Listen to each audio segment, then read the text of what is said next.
1 week in the books this NFL season, here to react without overreacting and break down the week 2 board, Doug Kezirian. Odds are a lot of you may know Doug as the Chief Content Officer, Senior Betting Analyst, and main on-air talent behind Wager Watch with Doug Kezirian. You can find more at onlyplayers.com, and you can also follow him on the platform formerly known as Twitter if you're not doing so already, at Doug Kezirian. That's Kezirian. Doug, this has literally been years in the making, long overdue on my part. For the first time, welcome to Props and Hops. Yeah, I'm glad. This is not me avoiding you and giving you the runaround. I've been waiting. Not at all. Waiting out. I'm excited because I heard last week's pod. There's always good guests on here, and it's good to chop it up with you as well. And for the audience who wants to chop it up with us over the course of this conversation, thank you to those of you joining us live on Twitter and YouTube. Feel free to jump in the chat with any thoughts or questions. Happy to weave those into the show where possible as well. Doug, as a jumping off point, something that really intrigues me about having you on the show is the unique blend of acumen you bring to the table, both from a betting and a broadcasting perspective. I think that's well evidenced by you famously winning about $300,000 on an NFL draft prop in 2021 during your tenure of about a decade with ESPN, among many other accomplishments in both areas. So for starters, I'd love it if you could describe your background in betting and broadcasting and how you bring them together unlike anyone else.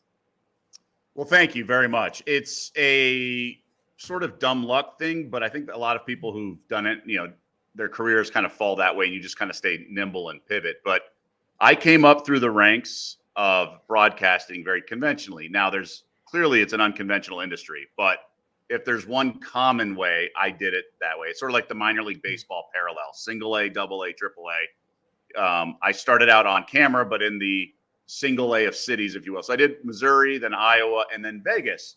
And so I worked in Vegas. I was the local sports guy and then did some radio as well. And this was before the Golden Knights, before the Raiders. Like Mayweather was still fighting at the Thomas and Mack. And he was still the pretty boy back then. So really the local team was betting. And in Vegas being such a transient city, like the viewers in this town, especially then, like they don't really care about like the minor league baseball results. Now they like going to the games and all that stuff, but there were more Yankee fans in Las Vegas than there were fans of who won or lost the minor league baseball game. So I just wanted to do local content, and I had already enjoyed betting. Like I grew up with 4 older brothers. I was into sports, so I kind of knew betting. I liked the numbers of it all. So I interviewed pro bettors. I interview odds makers. I did a bunch of coverage about it, especially around the Super Bowl and things like that, where it's like a main story. But the equivalent is like being in a city like San Antonio, where there's only the Spurs of all the major sports. And you imagine they just cover the Spurs all year, right? That's kind of what I did. So if there was a bad beat on some big game, I would air it and just run like bad beat alert. Like I would do a 15 seconds on it in my sportscast. But I also sort of got into the finer points of it. And then along the way, I learned about it more and more. And I was in Vegas 7 years. So I hung out with a lot of guys, other bettors. And I just learned a lot and I picked up on it. I had an econ degree. I was into the sort of numbers of arbitraging and things like that. So by no means did I become proficient, but I definitely lost my beginner's card, so to speak. So I went from whatever it is, orange belt to purple belt, whatever those stages are. And then while at ESPN, I went there and then sort of forgot the betting sort of path. But I did live a little bit of a double life. I would come back to Vegas, a lot of my friends. And, while in Vegas, when I was working there, I launched a betting show. And I did an hour drive time show on ESPN radio here in town. And that's where I really had to roll up the sleeves because you can't hide doing a betting show where someone's going to ask you about the 5th starter on the Diamondbacks. Whereas in conventional local sports, you're just talking the hits, right? You're just talking the big storylines, like who's the GOAT, MJ or LeBron and just all that stuff. But when you're doing a betting show that's hardcore in Vegas, you can't hide. And that actually helped me transition to calling SportsCenter highlights on ESPN. I knew all these players. I knew all this stuff.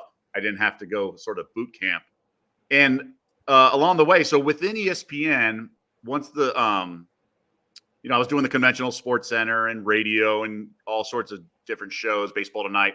And then I pivoted to betting once it looked like the Supreme Court ruling would go this way. And then I had all this background, obviously, in Vegas. So I was the logical fit just having the training at ESPN from great producers and other, legends in the broadcasting business, I was able to glean wisdom working up my way up the ranks on SportsCenter and everything, and then apply it to betting. And so I was able to apply all my, skills, if you will, from my the muscles I had worked on from broadcasting, and then had the betting background. And we just kind of figured it out as we went along. And I definitely played a role in sort of launching Daily Wager in terms of what it would look like, the tone, because leagues back then were open to the idea, but they were uneasy. Like, everyone sort of feared it, right? No one knew that you could throw on a blazer and talk like a Sports Center show. Like, people didn't know, because all we knew about it, we meaning the society, like the masses, was that it's underground world and mafia and bookies and breaking legs if you didn't pay your bookie and all this stuff. They didn't know the, sort of the Wall Street approach to discussing an over under or another way to create conversations around sports. And once they saw the demos or the pilots, all the leagues were like, yeah, this is great. This is cool. So there was no resistance. They just had to see it. And then we did a bunch of stuff, and we launched, we moved to Vegas, did the new studio for Caesars. So it all was gradual, but my background, having launched a radio show in Vegas, having done content on a daily basis, was definitely helpful. And my bosses were really receptive to giving me letting me hold the reins in a lot of ways. And, we grew it from nothing. And I think the Fox show had already launched, Lock It In. But, we were the first one at ESPN, and then we were the first one that sort of stuck around. And they did it more of a kind of around the horn format, and we did it more of a Sports Center sort of vibe. As I hear all of that, I think multiple times, a couple of things that stood out to me: having an econ degree, taking a Wall Street approach to all of this. As we shift the conversation toward week 2 in the NFL, I'd love to see how we can apply that approach, because a lot of people who don't look at this from that type of market-based perspective obviously know this is overreaction week. And I know we want to be careful not to overreact, but at the same time, in the NFL, a full season is a small sample size. So you also don't want to underreact. How do you go about striking that balance 1 week into the season?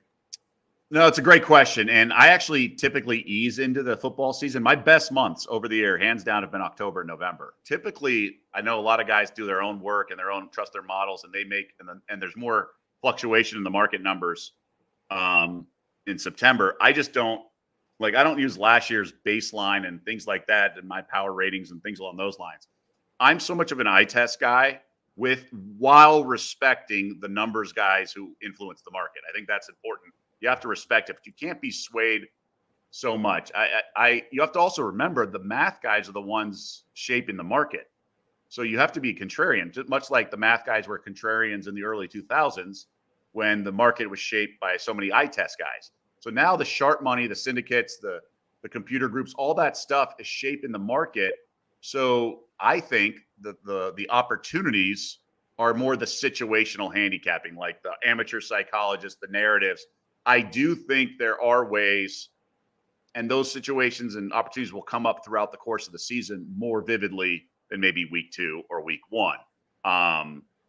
You have to put stock in it, because otherwise, how are you trying to separate yourself? These advanced math guys are all going to have numbers. And I think your gut ultimately has to be the difference maker, because as much as they want to make it about math and projections, it's not the roulette wheel. It's not the craps table. The math just isn't the same. It's not apples to apples. I get the concept behind it, but there just has to be I will bet this coach is an idiot, blah, blah, blah. Now, the math way is hey, my column with coach rating is off than the market. There's last year I was very big on Bryce Young stinking. I thought he was Doug Flutie 2.0, and that might now be an insult to Doug Flutie. But I thought he wouldn't be good at all. My favorite, one of my favorite win totals is there. So I was just betting against them. And yes, you can say the math guy in me has, I have them really rated low. I made this number, whatever.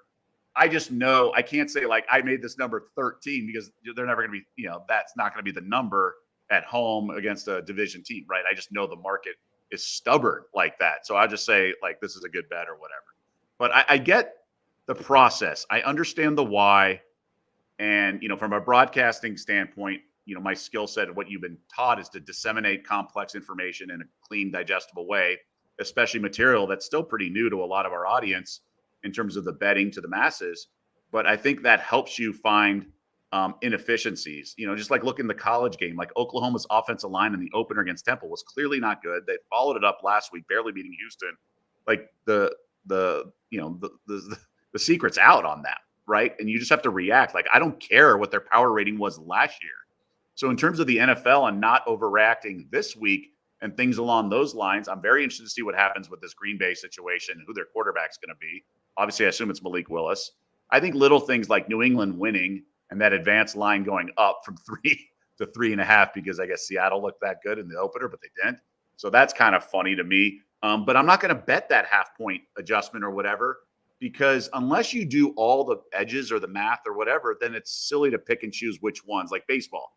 You got to bet all those edges and just trust the process in the long run. And that's just not how I go about business. Like, I think my volume is definitely on the lower side compared to others.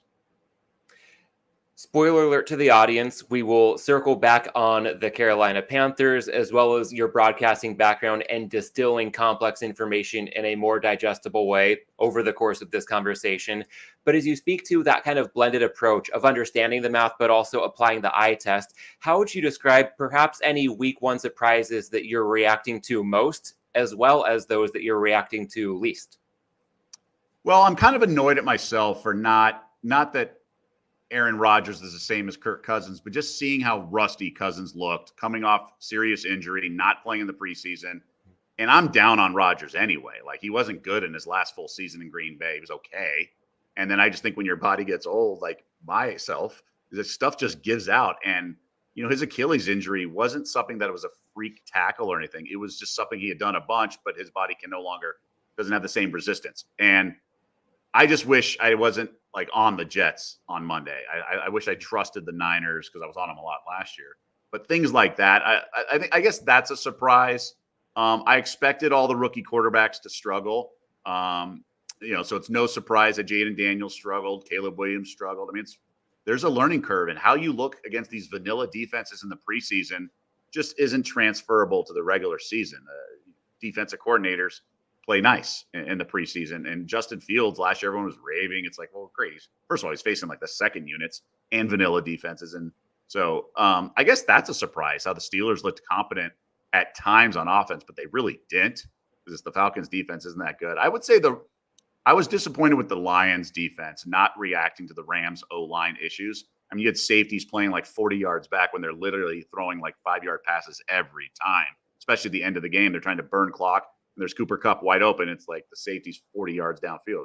I don't know what they're doing. Their O-line was so banged up they couldn't protect, Stafford long enough. Why aren't you pinching up? So things like that. But it's the NFL. It can be a headache. It can be a circus. Crazy point spread outcome with the Indy game. I mean, 4th down, Steichen still goes for it, even though it's a 2-score game with 9 points. But I understand it. It's on the 3, and he ran it. Could have easily been stopped in the backfield, but I mean, some coaches would have kicked just to extend the game. Anthony Pierce. Yeah, Antonio Pierce. Antonio Pierce. Like, I still don't understand it. Like, I'm trying to find a reason. I guess the previous possession, I think they forced the 3 and out. But if you can't get 4th and 1, it's like what Pat Narduzzi does in college. He's like, well, I trusted my defense. Well, if you trust your defense, you should trust your defense. If you get stopped on downs, that you can trust them to get the ball back. Like, if you're trying to punt them back and then get the ball back and then drive for a touchdown, you should be able to trust your offense to get 1 yard. If you're banking on them to get 50 yards or whatever it is on the next possession, it's just a lot of these coaches just aren't that smart, right? I think of Belichick, do your job. Well, that's how they've been groomed coming up through the ranks. Like, you work on your defensive backs coach, just worry about that. Or as it's an ultimate team sport, so linemen have to just block the guy in front of them, trust your teammate to do the other stuff. Very few positions outside, like no positions outside of quarterback, kind of understand what others are doing. And so the math of this stuff and the concept of it is just still lost on these coaches. And it's comical, but it's also painful when you're betting on these games. Yeah, and that reminds me of something I just heard earlier today. I think it was Fabian Summer on the Forward Progress Pick Show talking about Sean McVay having hired a game management coordinator, if I recall correctly. And that might be a big difference maker for the Rams, because McVay has the reputation, of course, as a brilliant offensive mind, but has made plenty of perplexing decisions when it comes to 4th downs over the years. So if they can button that up, maybe something worth filing away for the Rams over the course of this season. But Doug, if we want to focus on week 2 for now across the league and bring the betting board to the forefront, as the name of the show would imply, I'll go ahead and start with the props right now. We can get to other markets in a bit, but from a prop betting perspective, is there anything that you consider worth watching and perhaps worth betting at the moment in regard to the week 2 slate? So I was tipped off on it last Friday going in the weekend, and I bet it, and it was an easy winner. But it was Ramondre Stevenson overs. His rush. It clearly, the offense is going to be pretty basic with New England. And he's going to be their workhorse. He was like 61.5 or 56.5 last weekend. And that just, he had some big chunk plays, but that's what running backs do if you give them the ball long enough, right? And then Brissett's going to make you pay at least somewhat if you stack the box. He's a competent quarterback. He has experience reading the box. And I think New England's just going to play that approach. Now, the game could have played out very differently if the Bengals don't get stripped on the goal line, right? Like, who knows what happens? Maybe they lean more heavy in the defense, force more first downs from New England. But I think, just the garbage backs on the backs on the garbage teams and things like that, when the coach has already been rewarded with a win for playing it conservatively and playing to your defense, and he's a defensive-minded guy, I don't see how that game script or game mindset changes at all. To your point, I'm seeing Stevenson having closed last week, consensus 50.5, some other numbers in the low to mid 50s. This week, I'm not seeing too much available for him yet. I would expect a bit of a bump based on what we saw in Cincinnati. And given this week's matchup, Mike McDonald's defense might cause a lot of confusion for Brissett and a Patriots passing game without a lot of weapons.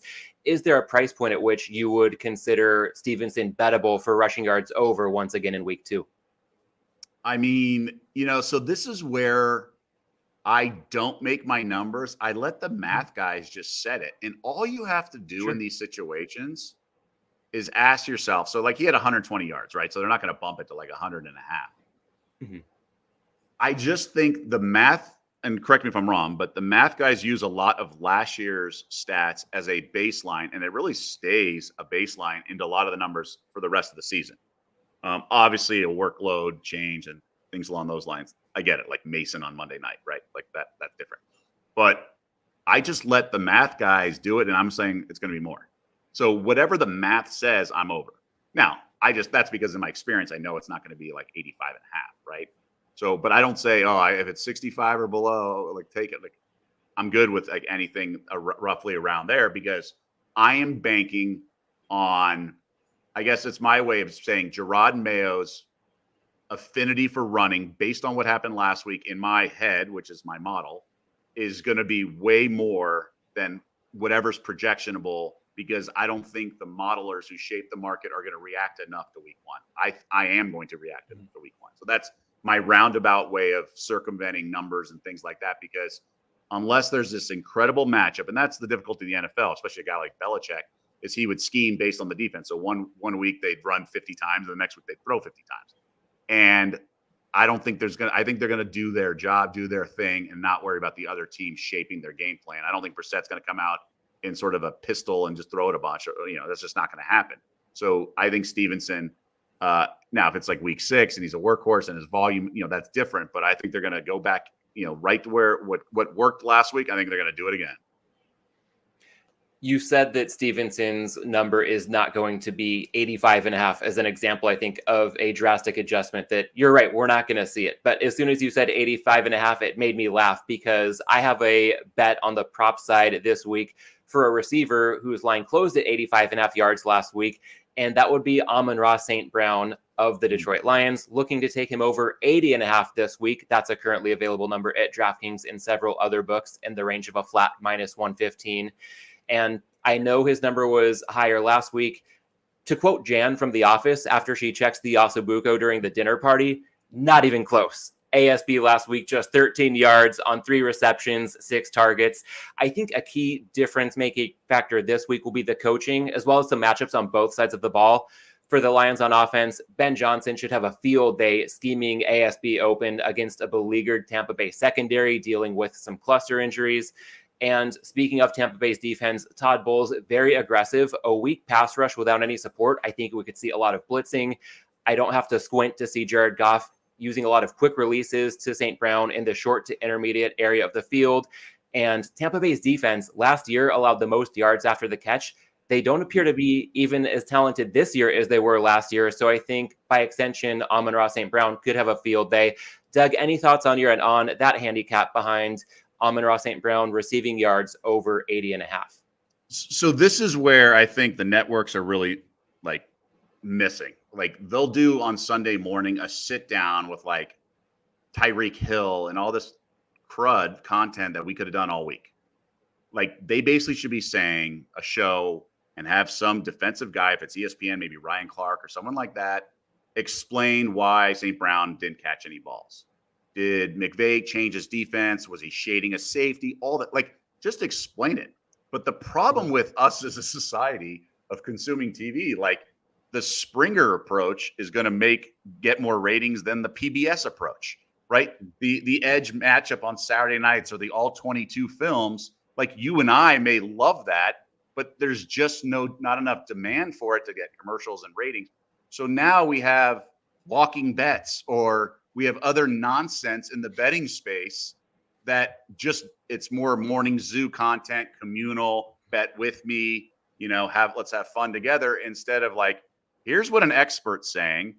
We're not saying that Tampa's going to copy that approach, but they could, and here's what worked. So it's up to guys like you and I to go figure it out and grab a breadcrumb here and there, a kernel there, and put it all together and dissect it and try to come up with a winner. But these networks, now, I don't blame them, because if they're tried doing it, like we did a Daily Wager, like the ratings aren't there, right? Like people don't want to watch a show breaking all that down, even though they could potentially make money. Or in fantasy, like the demand's not there. Now, some of the demand is there for fantasy because it's been around longer. And, they've converted the morning zoo concept to communal watching with analysis. But that's the problem, is like, we can't glean this wisdom. So, and, Collinsworth was only doing so much of that. Goff was missing guys wide open underneath at the first down marker. I don't understand. So I don't know if he's panicking or he was just off and had a bad game. Everyone has a bad game. It's fine. And that's the problem with some of this, is like, I can't, I want someone who's been in film rooms or a reporter in media availability on Wednesday or Thursday to ask Dan Campbell or even Goff, hey, they were doing this on defense. What can you do to counter and get St. Brown available in case the next opponent, i.e. the Bucs, do that? But we just have these like generic stuff, and it's just, that's where we are. And it's frustrating as someone like myself who wants to nerd out and glean some of this wisdom and then apply it to betting. It's just very time consuming from a betting standpoint, but it can be rewarding. So, I mean, to answer your question, Matt, like I didn't watch the all 22 video. I don't know if this is a sign of things to come. I'm better at spotting the other. I'm good at spotting the beginning of a trend. So like when Mahomes came up and was gonna, his MVP season, his first couple, was like, why can't this guy be amazing? So I was like betting team total overs and all that. So I don't think this is like all of a sudden St. Brown's lost it and it's a bad year. I just want to know the why, because the Rams certainly didn't have like this, lockdown corners or anything like that. And it's not like Goff was carving them up all around the field elsewhere. Very fair. And as you speak to a desire to go deeper than a lot of what we'll get across mainstream content, I think that'll be a good area to dive in when we get around to talking about all things at onlyplayers.com after we wrap up some talk on the week 2 slate. But Doug, moving on from props to other markets that may include sides, totals, teasers, derivatives, in-season futures, whatever you want to go with here, anything actionable or particularly standing out when it comes to your thoughts on this week's betting board? Yeah, so I liked some of the markets you discussed last week. I bet Purdy before the season 25-1 to lead the NFL in passing yards. He only played 16 games last year. If he had played 17, his yards per game would have made him like 4th in the league, where like Dak was, and Dak's like plus 600. So I think Purdy, with the Niners maybe not being as great, may have to throw more in the second half. And I just think he may be like a great fit for Shanahan. Shanahan's like, he made Nick Mullins look competent back in the day. So I think Purdy has, I would have made him like 8 or 10-1. So yeah, Tua and all that stuff, I get it. But There's no reason with all those weapons and what Shanahan does to undress defenses and even burning clock in the second half, throwing downfield like he did to Juszczyk the other day on Monday night. Like, I don't see why so he went from 25-1 to 30-1 at DraftKings. So I think that's worth the play. I like what you guys discussed about Kyler Murray, comeback player of the year. Someone told me that I respects at 31-1 at the beginning of the season. I almost pulled the trigger. There's just a lot of quarterback sort of to slay through. Now, I don't think, even though Rodgers is the favorite, I don't think he's going to win it. But you got Burrow. Now Sam Darnold's climbing the charts. There's just a lot of guys there that it's not, it's just one of those years where there's a lot of dudes coming off injury. Kirk Cousins. So I didn't pull the trigger. Now it's 20-1. I don't think it's worth pulling. I don't think he's very likable and all that stuff. And so it's been a run of, I think, 4 or 6 quarterbacks. Then it was a run of 4 non-QBs. And then before that, 4 QBs. So it's kind of random positional thing. So those are some of the futures I looked at. No one jumped off the screen in terms of like adjusted win totals. I still think the Patriots are going to struggle. They have a chance to win this weekend, and then it's doomsday. I think they'll go 0-6 in their division. I don't think last week. I think that was more Zach Taylor being incompetent. Now 1-10 as a head coach in weeks 1 and 2. It's pretty bizarre, given how good the teams are and how good he is at the end of the season, the playoffs, and having Burrow. So I just think it's a team not starting with an edge. But I do think that reinforces what I thought a couple years ago when the NFL went to a longer season. I'm not saying they're going to be the NBA and load management, but with one bye, I do think these teams are taking a marathon approach and not in it. So I think there will be some eggs laid along the way where teams will be like, just mail it in. It's not going to be all out every play like, we thought it was growing up as kids. One thing in the market I do remind myself is how much buyback there is. I mentioned the word stubborn. There's definitely a stubborn mindset, especially the sharps, and resistance. So a line like the Ravens, I don't think they'll let it get to 10. I think just the sharps just have to take 10. They can't help themselves. So I think like that should probably be a good bet. I don't think much of this Vegas team at all. I think Minshew's a little better than O'Connell, but still, I don't think they're very good at all. For all the Devontae Adams and all that stuff that they have, they also have a bunch of incompetence on defense. And the Chargers had nothing, and they still, covered and handled that game. But I'm fascinated from a live betting standpoint what to do with this Indy Green Bay game.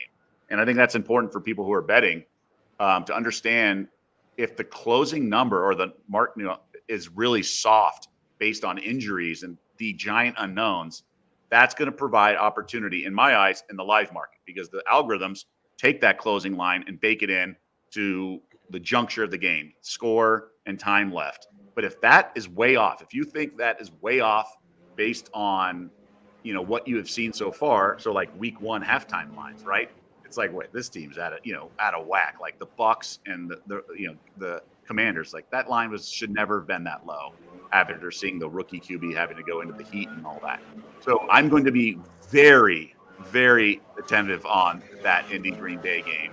And if Willis looks as confident as he looked in that, a Sunday night game against the Chiefs, then I think like they're time to pounce on Indy. And I know it's road chalk, so I'll probably lay the 3 even, but I want to just kind of stew on it because I don't love Richardson. I don't love this Indy team, but they played pretty well last week. I will say that they definitely responded every time.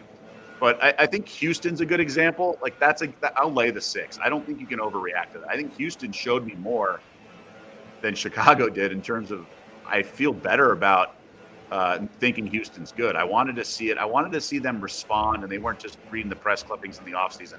So I do like Houston -6. I think it closes higher. I think that's a good survivor pick.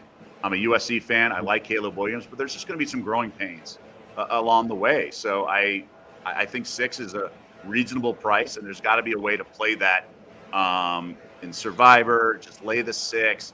I think that's a team, now that he's got the receivers back and healthy, I think that's a team that has a lot of good players, and they're definitely on the come for a reason. Yeah, I'm with you in terms of looking to compartmentalize my rooting interest from my betting interest, because as a USC grad myself, would love to see Caleb Williams do well, but it's hard to take away too much positive from his week 1 showing. And even in the preseason, some highlight reel plays, but holding onto the ball for an awfully long time, playing out of structure, it's going to have a lot of highs, and it might have some quite low lows as well. So here you on Houston, Chicago this week. And to circle back on live betting, I feel like that's a really interesting topic as the betting landscape continues to evolve. It seems like that's an area of growth. And I think back to having a friendship with the late, great David Malinsky. We'll have the Malinsky Minute later on a different topic. But when you talk about live betting, I remember him specifically saying that if he was tracking things as games were going on, looking to make quick, instant decisions, 3 screens was kind of his rule of thumb. Any more than that, and he couldn't follow anything closely enough to make sharp decisions.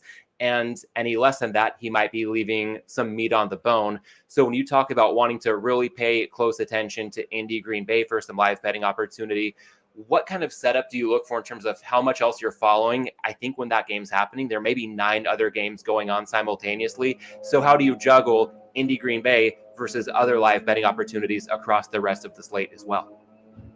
It's a great point. I think I have a 5 TV setup. I think it depends on the sport. I think football, just given the time between plays and everything and how short the plays are in relation to that time between plays, I think you can kind of monitor all 5 at a time or even more. But I also rely on communication with some fellow, bettors and some sharps that I know. And I try to aggregate as much as possible. That's sort of my strength.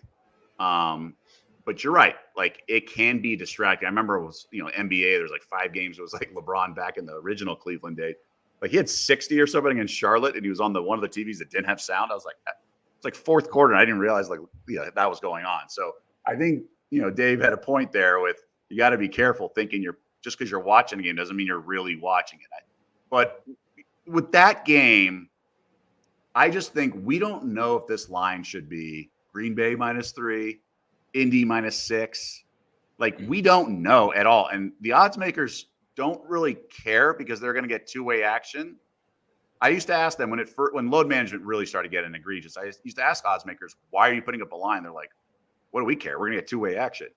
Like, we'll find the right number. The sharps are betting the Rockets overnight, and then James Harden's a scratch. Like, they're the ones sitting with a 1-way bet, and they're the ones, that are rolling the dice. So I just think the injury ones are really soft. And if you have good instincts, like, there could be a lot of opportunity, much like, look at the Chargers-Carolina game. No one knows what to do, right?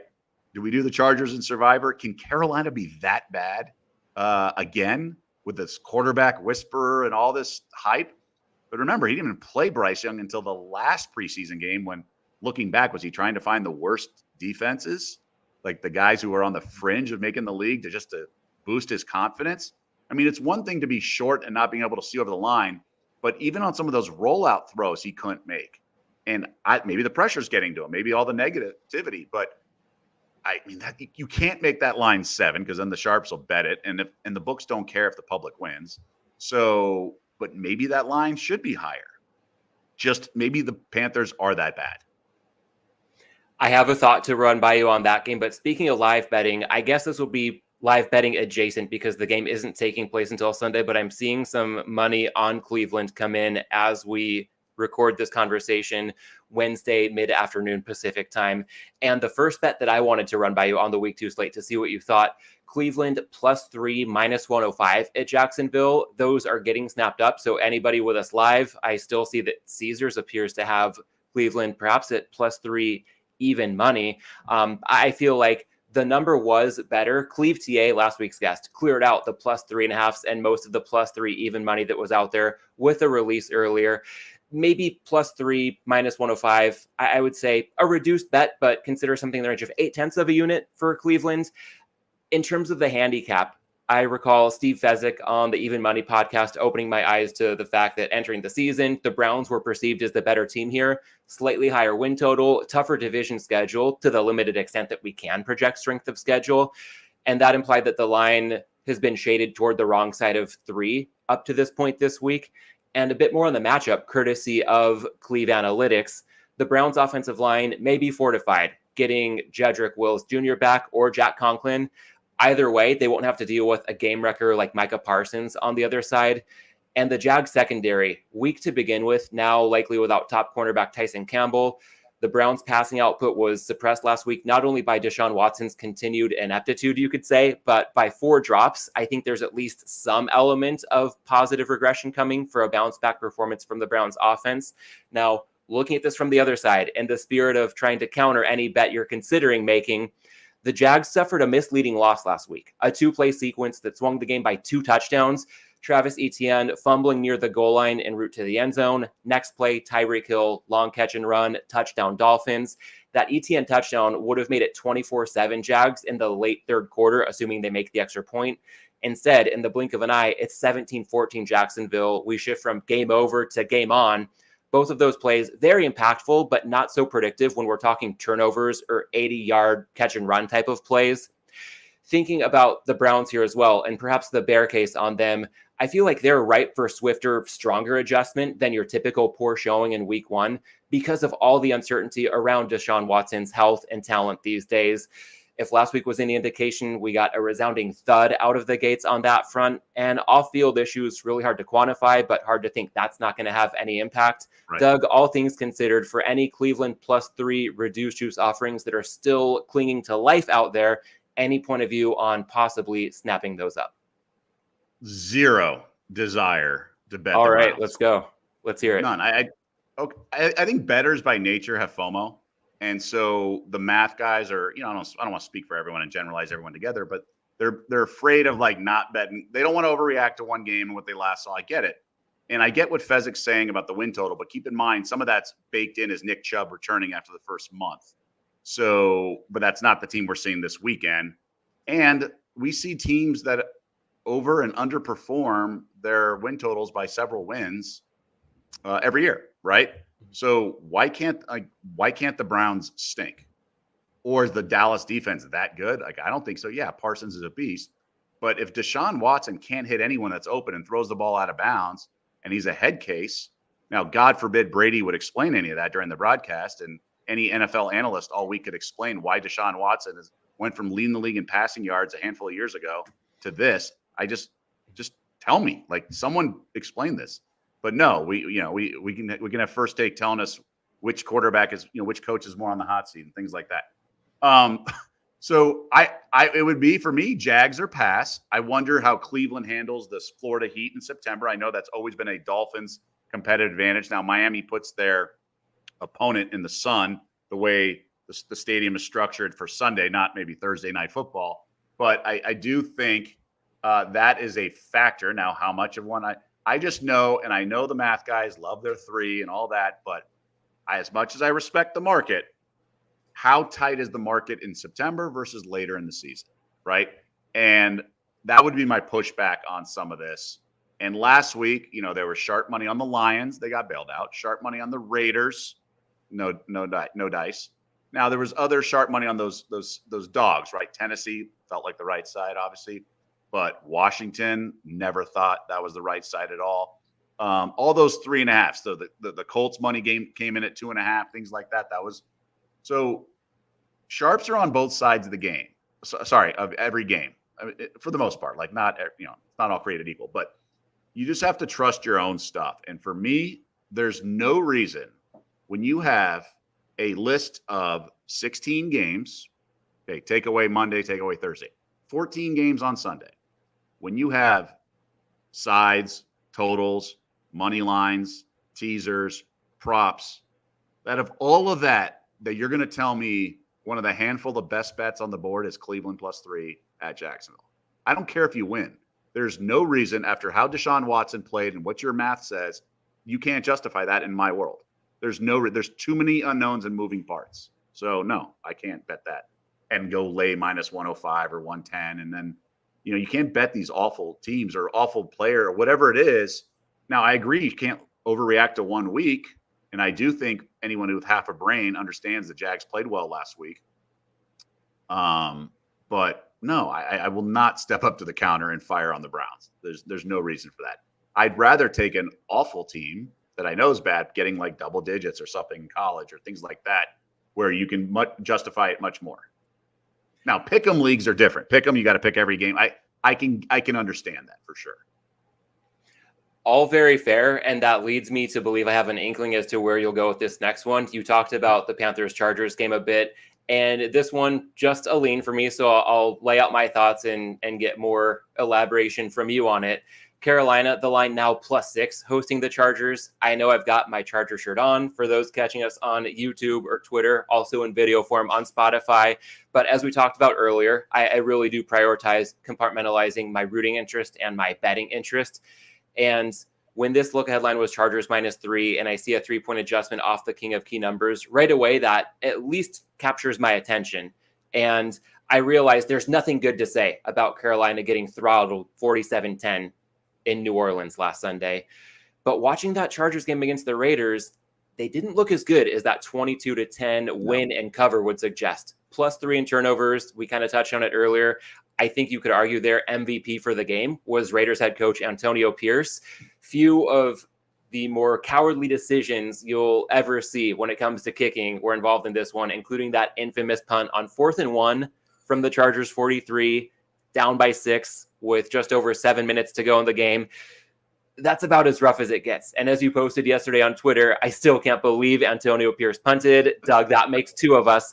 Thinking about the Chargers offense in that one, explosive plays were the name of the game for them. And that's great for scoring output and metrics like EPA, but down-to-down success rate was not really there. They only had 5 first downs entering the fourth quarter. And I think that reflects a lack of consistency, giving me the takeaway that while those explosives are hugely impactful, that down-to-down success rate, much more predictive in terms of what we can look out for moving forward. Now, Carolina, again, got to downgrade them substantially, but I can't upgrade the Chargers substantially, so that makes it hard for me to get to this number of 6. Again, I'll lay out the other case. On the flip side of that pro-Panthers argument, if we want to add injury to insult, Carolina loses Pro Bowl defensive tackle Derek Brown, their best defensive player, arguably their best player overall on the team.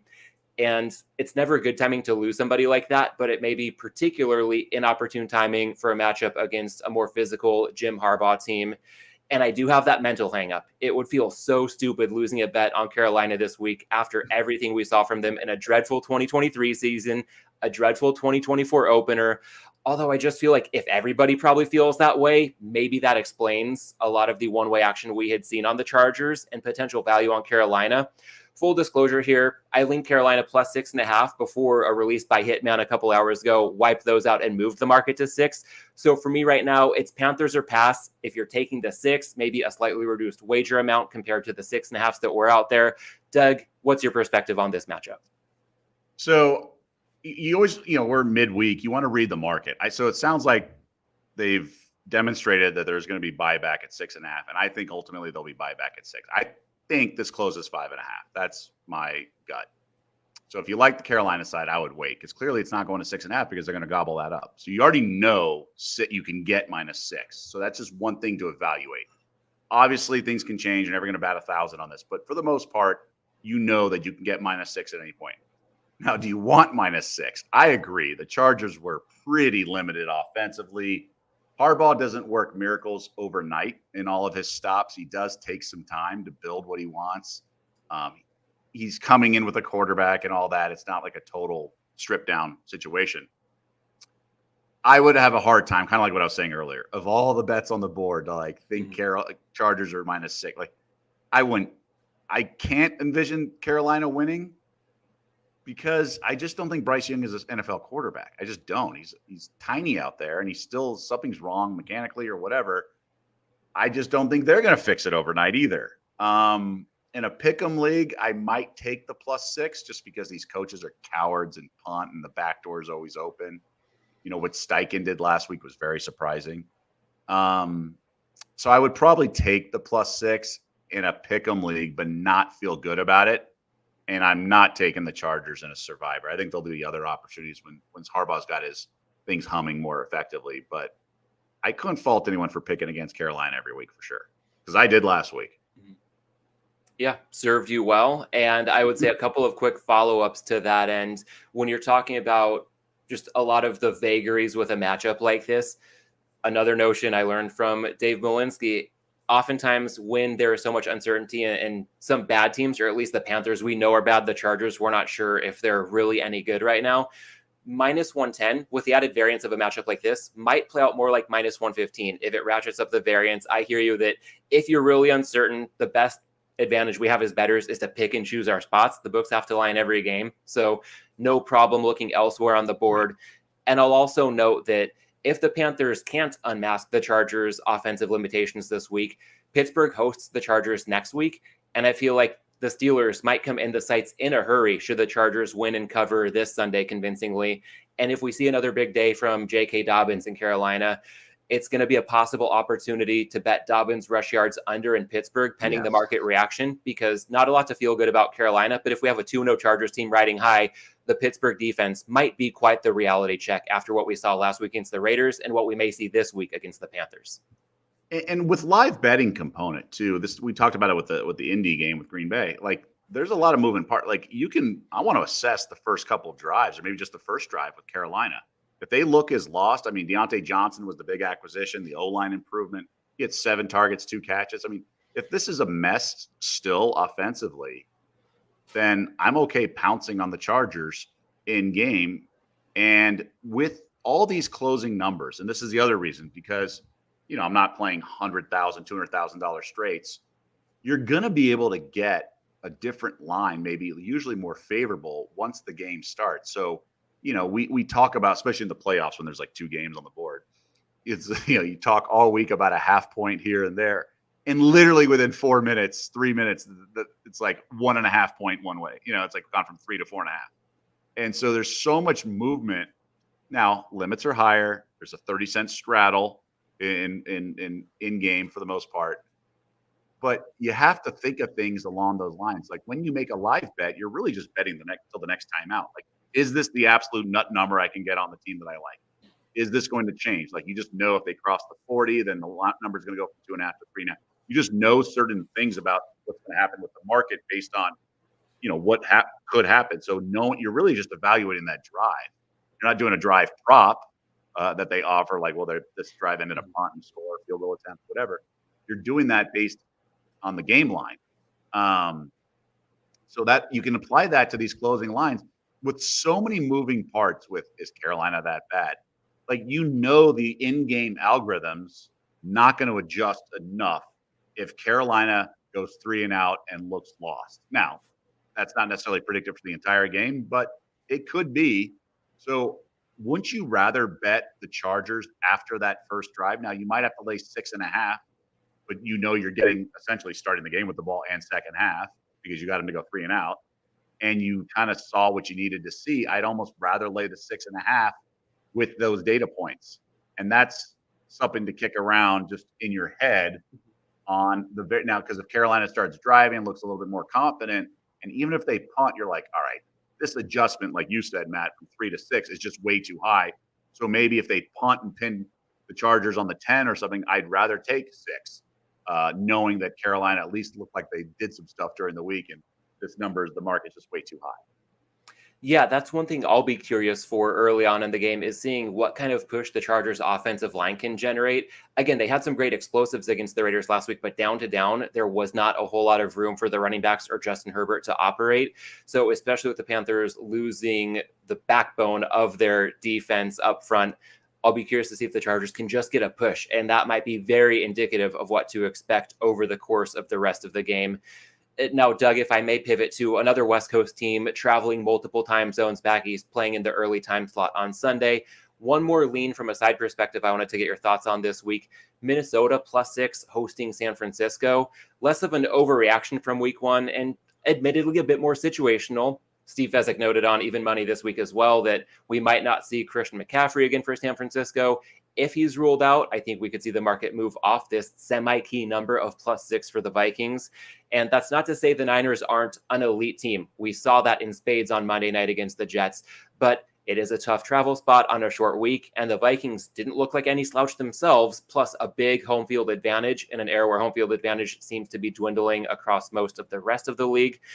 If I want to make more of a bull case for Minnesota, thinking again about some insight I've gleaned from last week's guest, Cleve TA, he appeared to be onto something with the optimism he expressed on the Vikings, both in week 1 and on a season-long basis.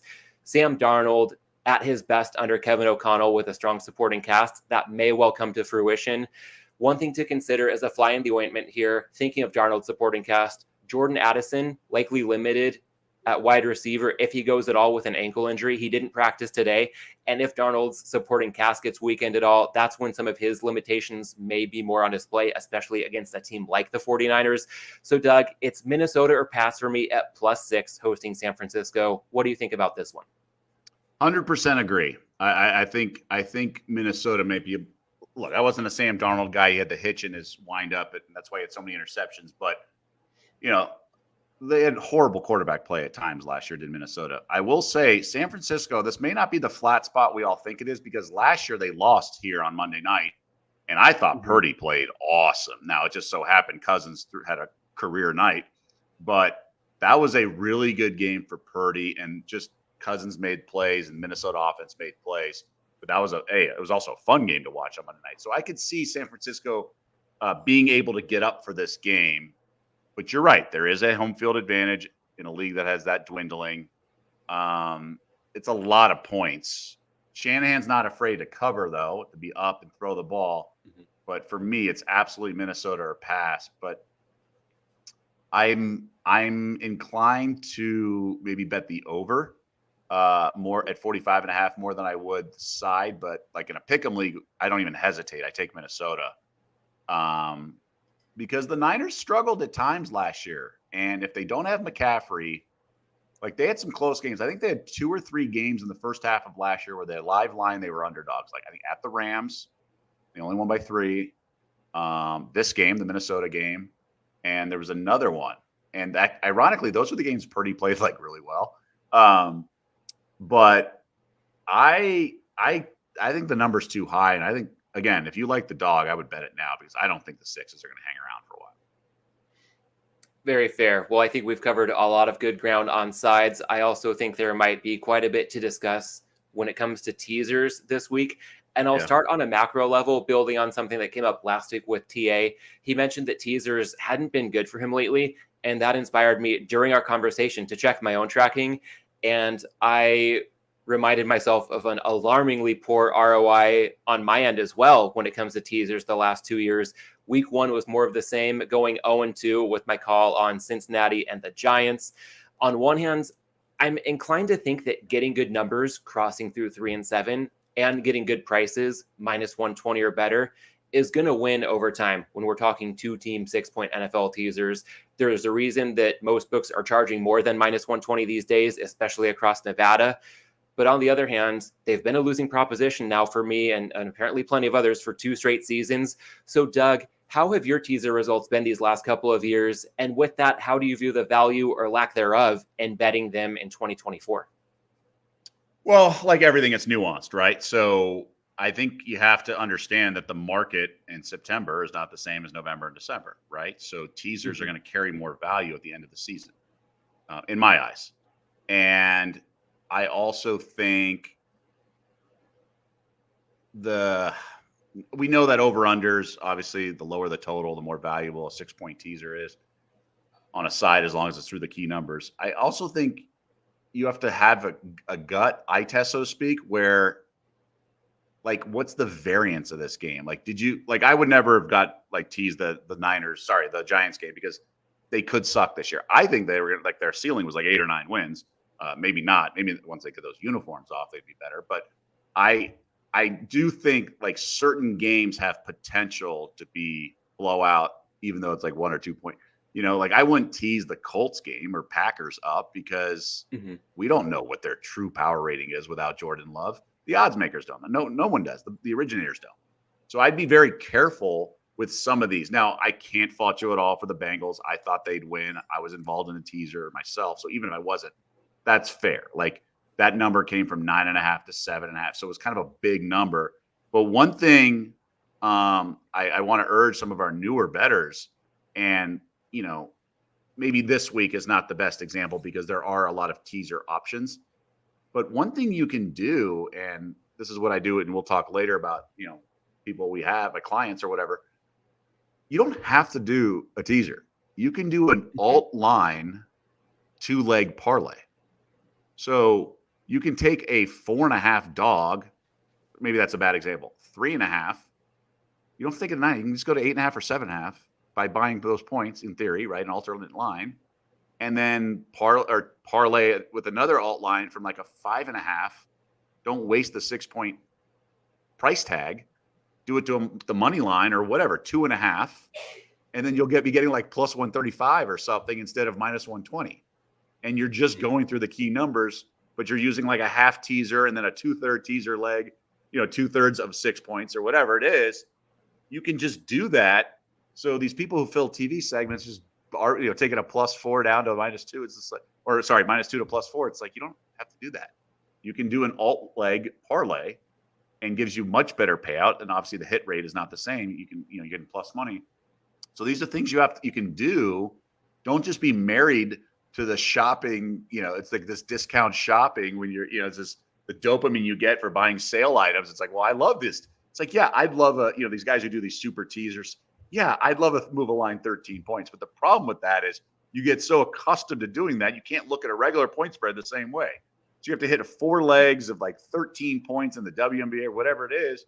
And you're just all over the place because you're trying to squeeze it all in a Wednesday light card and, or Thursday in college football, and you can't do open teasers or whatever. So there's just a lot of tools on the tool belt that people are not fully using. And I think that's important to remind yourself. So if you like the Niners, you don't have to take a teaser from 6 to pick or a money line part. You can go to 2.5. And then, yeah, there's a chance they win by 2 or 1, but the math says that's going to be a better value play than wasting your price tag of a 6-point teaser on a 6-point favorite. I really like that outside the box thought process. And part of me thinks a book with a good risk management team would understand how to price a move from that example of Niners -6 to Niners -2.5, so that maybe as a better, you're not getting value because they understand the price that should be involved in crossing a key number like 3. But at the same time, with so many books, anything we can do as bettors to expand our attack surface can unlock so much more value based on conventional, perhaps more limited ways of thinking. So as a spoiler alert, I rarely disclose future guests in advance, but I'm going to have my good friend, I think our good mutual friend, Las Vegas Chris, on the show next week. Nice. And this seems right up his alley. So I'm going to do my homework, take some time to further digest and process what you just shared, and probably dig into it a bit more with him as well, because I think that's something where he's really become masterful over the years. And Doug, a couple more macro thoughts before we'll discuss. I just want to interrupt. So sure, go for it. While you were talking, I just did this sort of pseudo teaser, right? So Ravens at DraftKings are 8.5. So I took it to 2.5. So I did the alt line, but that's essentially what a teaser is, right? Yep. And then I did the Niners from 6 to 2.5, and it's -104. So is the 16 cents worth going? All you is the Niners money lines. So maybe it is. You can make the case from 120. So maybe that's not the best example, but that's a example, right? Where if the 16-cent difference for 1 and 2, loser into winner, like a math guy will answer that question, but those are things you can do, but it's right there. You can play around with it and see the difference between the two. So sorry to cut you off, Matt. All good. That's a great example, again, in real time as we're having this conversation. And I want to get to some specific opportunities for teasers on the week 2 card. Doug, a couple quick follow-ups before we get there. First off, I heard you mention in your initial remarks on teasers that in games with low totals, they might matter more than games with high totals. And for years, I kind of took that as a blind assumption, and it may still well be a correct way of thinking. I was challenged last year when I came across some work by Sharp Clark, as well as Las Vegas Chris, kind of making the case that maybe we give too much credence to totals when it comes to teasers. I even ran this by Rufus Peabody, maybe the best math guy in the game when it comes to stuff like this. And he shared the thought that at the extremes, yes, it can matter, but oftentimes maybe it's more of a nudge than a really strong form of signal. And I guess the thought I came away with was, yeah, if a game is lined at 31 with the total, it's probably going to cluster in that 17-14 range. Especially if the point spread is 3. If we look at a game with the same spread, somebody's -3, total's 51, probably going to cluster around 27-24. So a 20-point difference in the total doesn't mean all the difference in the world when it comes to the value on a teaser. Yet, of course, in a game with a lower total, you're getting the same 6 points. Therefore, the low totals relatively magnify the value of those 6 points you get in a teaser.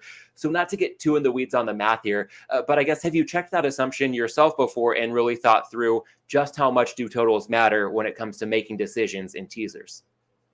Well, I think again, this is a great question and great conversation and thought process. I think a lot has to do with, this is what I was going to earlier about sort of your eye test and your gut. Like a Steelers game, not just because it's 40.5, or that's what it opened 37, given the quarterback, given their defense, given how comfortable they are in 2-point games and everything, that has to have more value on a teaser leg than some of these other teams that just have sieves defenses and, are perfectly, fine getting blown out like Carolina.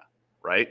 So, yeah, I mean, I think Denver plus 8.5 is a very good teaser leg this weekend. It has to be, just given Pittsburgh wanting to bleed clock, and especially when they had Kenny Pickett, they would play like, they would just lean on their defense first half. Like if I like an under in some of these rock fight games, I love the first half unders. You avoid overtime, especially in college. But the Duke Northwestern game last week. I mean, that first half went way under, and then it went double overtime for the over to hit, and it was a low total like 37.5. So in terms of this Denver game, I think it's all part of it, right? It starts with the low over under, but because it's Pittsburgh and Denver, and it's the Steelers really dictating this. Now, because of Bo Nix and the uncertainty there, can that game get away from him like they were blown out last week? Sure. But I don't think Pittsburgh has that dynamic of an offense for it to get away. So I do like Denver as a teaser leg. It's a rookie quarterback, but he's at home versus the road. I mean, there's tons of stats that, quarterbacks making their debut on the road are just awesome to bet against. And we would have gone 3-0 if not for the Bears comeback. But I think that's a much better teaser leg per se than, I'm just scanning the board right now, than some of these the Giants again. They could easily get blown out if Daniel's at home. They carve it up. I mean, the Washington defense is pretty bad, but if Daniel Jones is that bad, then I don't want any part of it. The Giants on a teaser this weekend.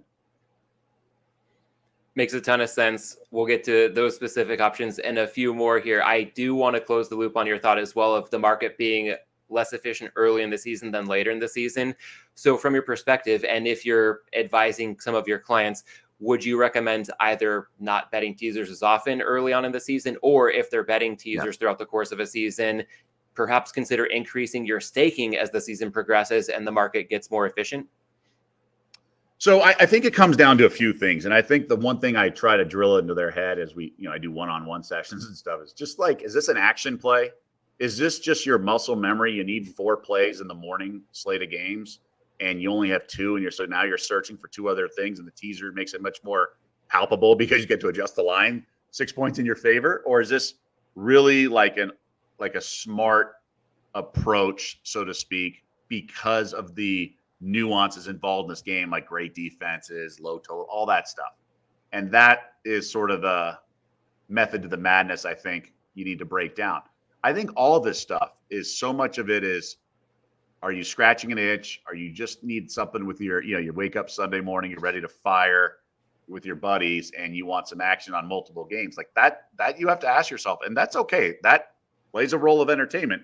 It's just your unit size needs to be much smaller than when you're trying to make a bet. And I think the thing you need to ask yourself whenever betting is this: can this win or will this win? And a lot of times people fire on games and fire bets that can it win? Sure.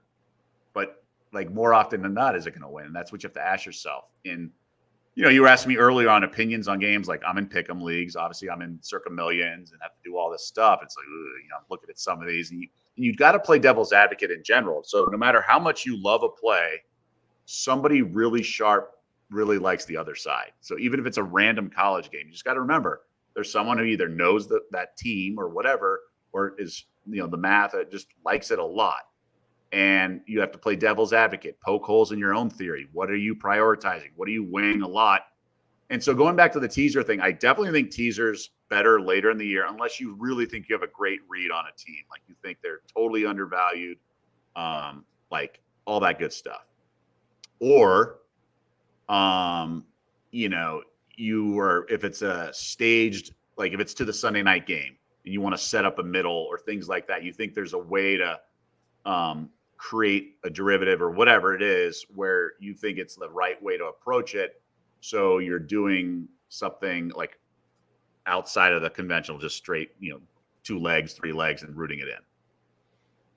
Makes a ton of sense. And it reminds me of being at Bet Bash about a month ago now with a really sharp crowd. And I think there are a lot of pro bettors there who will subscribe to services like Right Angle Sports, like what Hitman puts out, like Cleve TA, among many others throughout the space. And a lot of pros don't necessarily subscribe so that they can instantly bet everything for themselves. It's just to understand, hey, when Detroit was -6 earlier this week and now they're -7.5, who was behind that? When the Panthers get cleared out in the blink of an eye from 6.5 down to 6, only a half point, but involving a semi-key number. Why did that happen? And just having that understanding from a process level can go a long way in informing decisions behind bets, to your point of, can this win or will this win? So Doug, to your point of trying to identify those bets more in the camp of will win or should win versus potentially can win, zooming in on some of our teaser candidates this week, it's looking like a much juicier teaser board than it did probably just an hour plus ago when we started this conversation, based on some movement I'm seeing. I was prepared to speak to an initial lean for a 2-team teaser this week is Buffalo +8 at Miami on Thursday night, as well as Detroit -1.5 hosting Tampa Bay. Looks like Buffalo now, you can get them up to +8.5, 8 a bit more prevalent of a number now, given teams' proclivity to go for 2 in the fourth quarter. If a 14-point deficit can become 8 or 6, as opposed to landing on the 7. So with 8 mattering more, Buffalo +8.5, a nice little bonus there perhaps. As we have noted, Miami was the beneficiary of 2 huge back-to-back swing plays last week. Again, very impactful, not very predictive. Without similar breaks, I'm not expecting the Dolphins to necessarily beat the Bills by margin. On the Lions side of things, Tampa Bay cluster injuries in the secondary, as mentioned with the Amon-Ra St. Brown prop bet, I think that can play a big role here, expecting the Lions offense to have a field day, basically looking to take the superior team at home to do little more than win outright. Any initial thoughts, Doug, on a look at Buffalo and Detroit in a teaser this week? I wasn't thrilled with Detroit's defense. I mean, they were picking on the Alabama corner all day. They had 3 PIs in the end zone. Did that defense? I obviously see the thought process with the teaser, but would you be shocked if Tampa Bay won the game outright? I would say nothing shocks me anymore. As a lifelong Chargers fan, I think the shock is just about out of my system. I would certainly be surprised, but trying to think of everything probabilistically, nothing's going to be a shock to the system. I would say that would rank, higher on the list of surprises earlier in the season because of the Bucs secondary situation and just the way that I think the Lions, with their offensive line, with a wide variety of offensive weapons to attack a weak link system that's already weaker than it would typically be, I feel like that just magnifies the odds that we would already typically see of Detroit winning this game. Shock maybe a bit strong, but yeah, that would definitely surprise me quite a bit. I guess I was just really disappointed. I'm not mad. I'm disappointed in Jared Goff this Sunday. Like, he was missing guys like 7 yards underneath on like the first down. Right, he was just all over the place. Now there was a lot of hype with this Lions team. Big offseason, a lot of attention. Sunday night, there's actually optimism in the air in Detroit. I mean, I can see how things were. The cages were rattled a little. I can see that, and that facing McVay, who knows him well, probably trained, prepped all summer after losing to him in a playoff game, wanted to. Maybe he was throwing wrinkles and curves out there. So I can see that, like, it was just one of those games. I'm totally visualizing, like, the Detroit. Just remember, Detroit last year, and this was one thing I think I was, like, undefeated with betting on them. They were awesome off a loss last year, ATS, because this was a team that hadn't learned. This goes back to some of the narrative stuff I was talking about. Hadn't learned to play with success. Like the Chiefs have learned to play after wins and keep having the bullseye on your back. And not that they cover every game, but they are accustomed to handling that, pressure, responsibility, the media scrum draining, like just the Tuesday, Wednesday. So like, can the Lions play with success? They laid a lot of eggs last year, but after those eggs, they were on point, and I think that was a byproduct of practice. Like they got hit in the mouth, and then all week, whether it be Dan Campbell and whatnot, like they were so much better to bet on off a loss. They kind of, that's why. And there's a learning curve to that, right? You don't just become overnight like a great team. You have to learn, and the ebb and flow of a season. That's one thing the really great teams are really good at, and that's why we love betting against flat spots, right? Everyone's betting against Northern Illinois this week in college after beating Notre Dame. So I'm not in a rush to bet on the Lions laying a lot of points. I know we were talking about teaser, but off big wins and things like that. I just don't think they have the maturity, not that they're immature, but the maturity that's needed to maintain that performance level. And I think Tampa's going to come in hungry. They lost them in the playoffs. I don't think Tampa broke a sweat last week. I think Tampa's going to be ready in this game. So I'm not taking Tampa on the money line. That would, as I flush it out and poke holes in my own thing, I think that's something that I have in the back of my mind, that I'm looking to bet Detroit off losses this year, especially against inferior teams when they're laying like 2.5 at Carolina or something, hopefully. But like if they're playing some bad team like the Bears or something like that, and they go into Chicago and they're only 2.5, like that's a game I want to bet on Detroit off a loss. So things like that. I just don't know but maybe they learned last year and they're going to come out and play well. And last week was just, anomaly, so to speak. Well, to your point, they're on that stage of the learning curve, if you will, of transitioning from the prey to the predator, if we want to frame it that way. And that does count for something, even though it's not the most quantifiable factor. I think another factor that's tough to quantify, but that could matter here, if I recall correctly, and anybody, please feel free to check me if I'm wrong on this, I think Jared Goff was one of the quarterbacks who didn't take a snap all preseason. And it seems like there's an increasing amount of data to show that quarterbacks who don't play in the preseason tend to struggle week one. I try not to buy too much into trends blindly, but having gotten week one under his belt, maybe we would see less rust, especially given this matchup against Tampa Bay in week 2.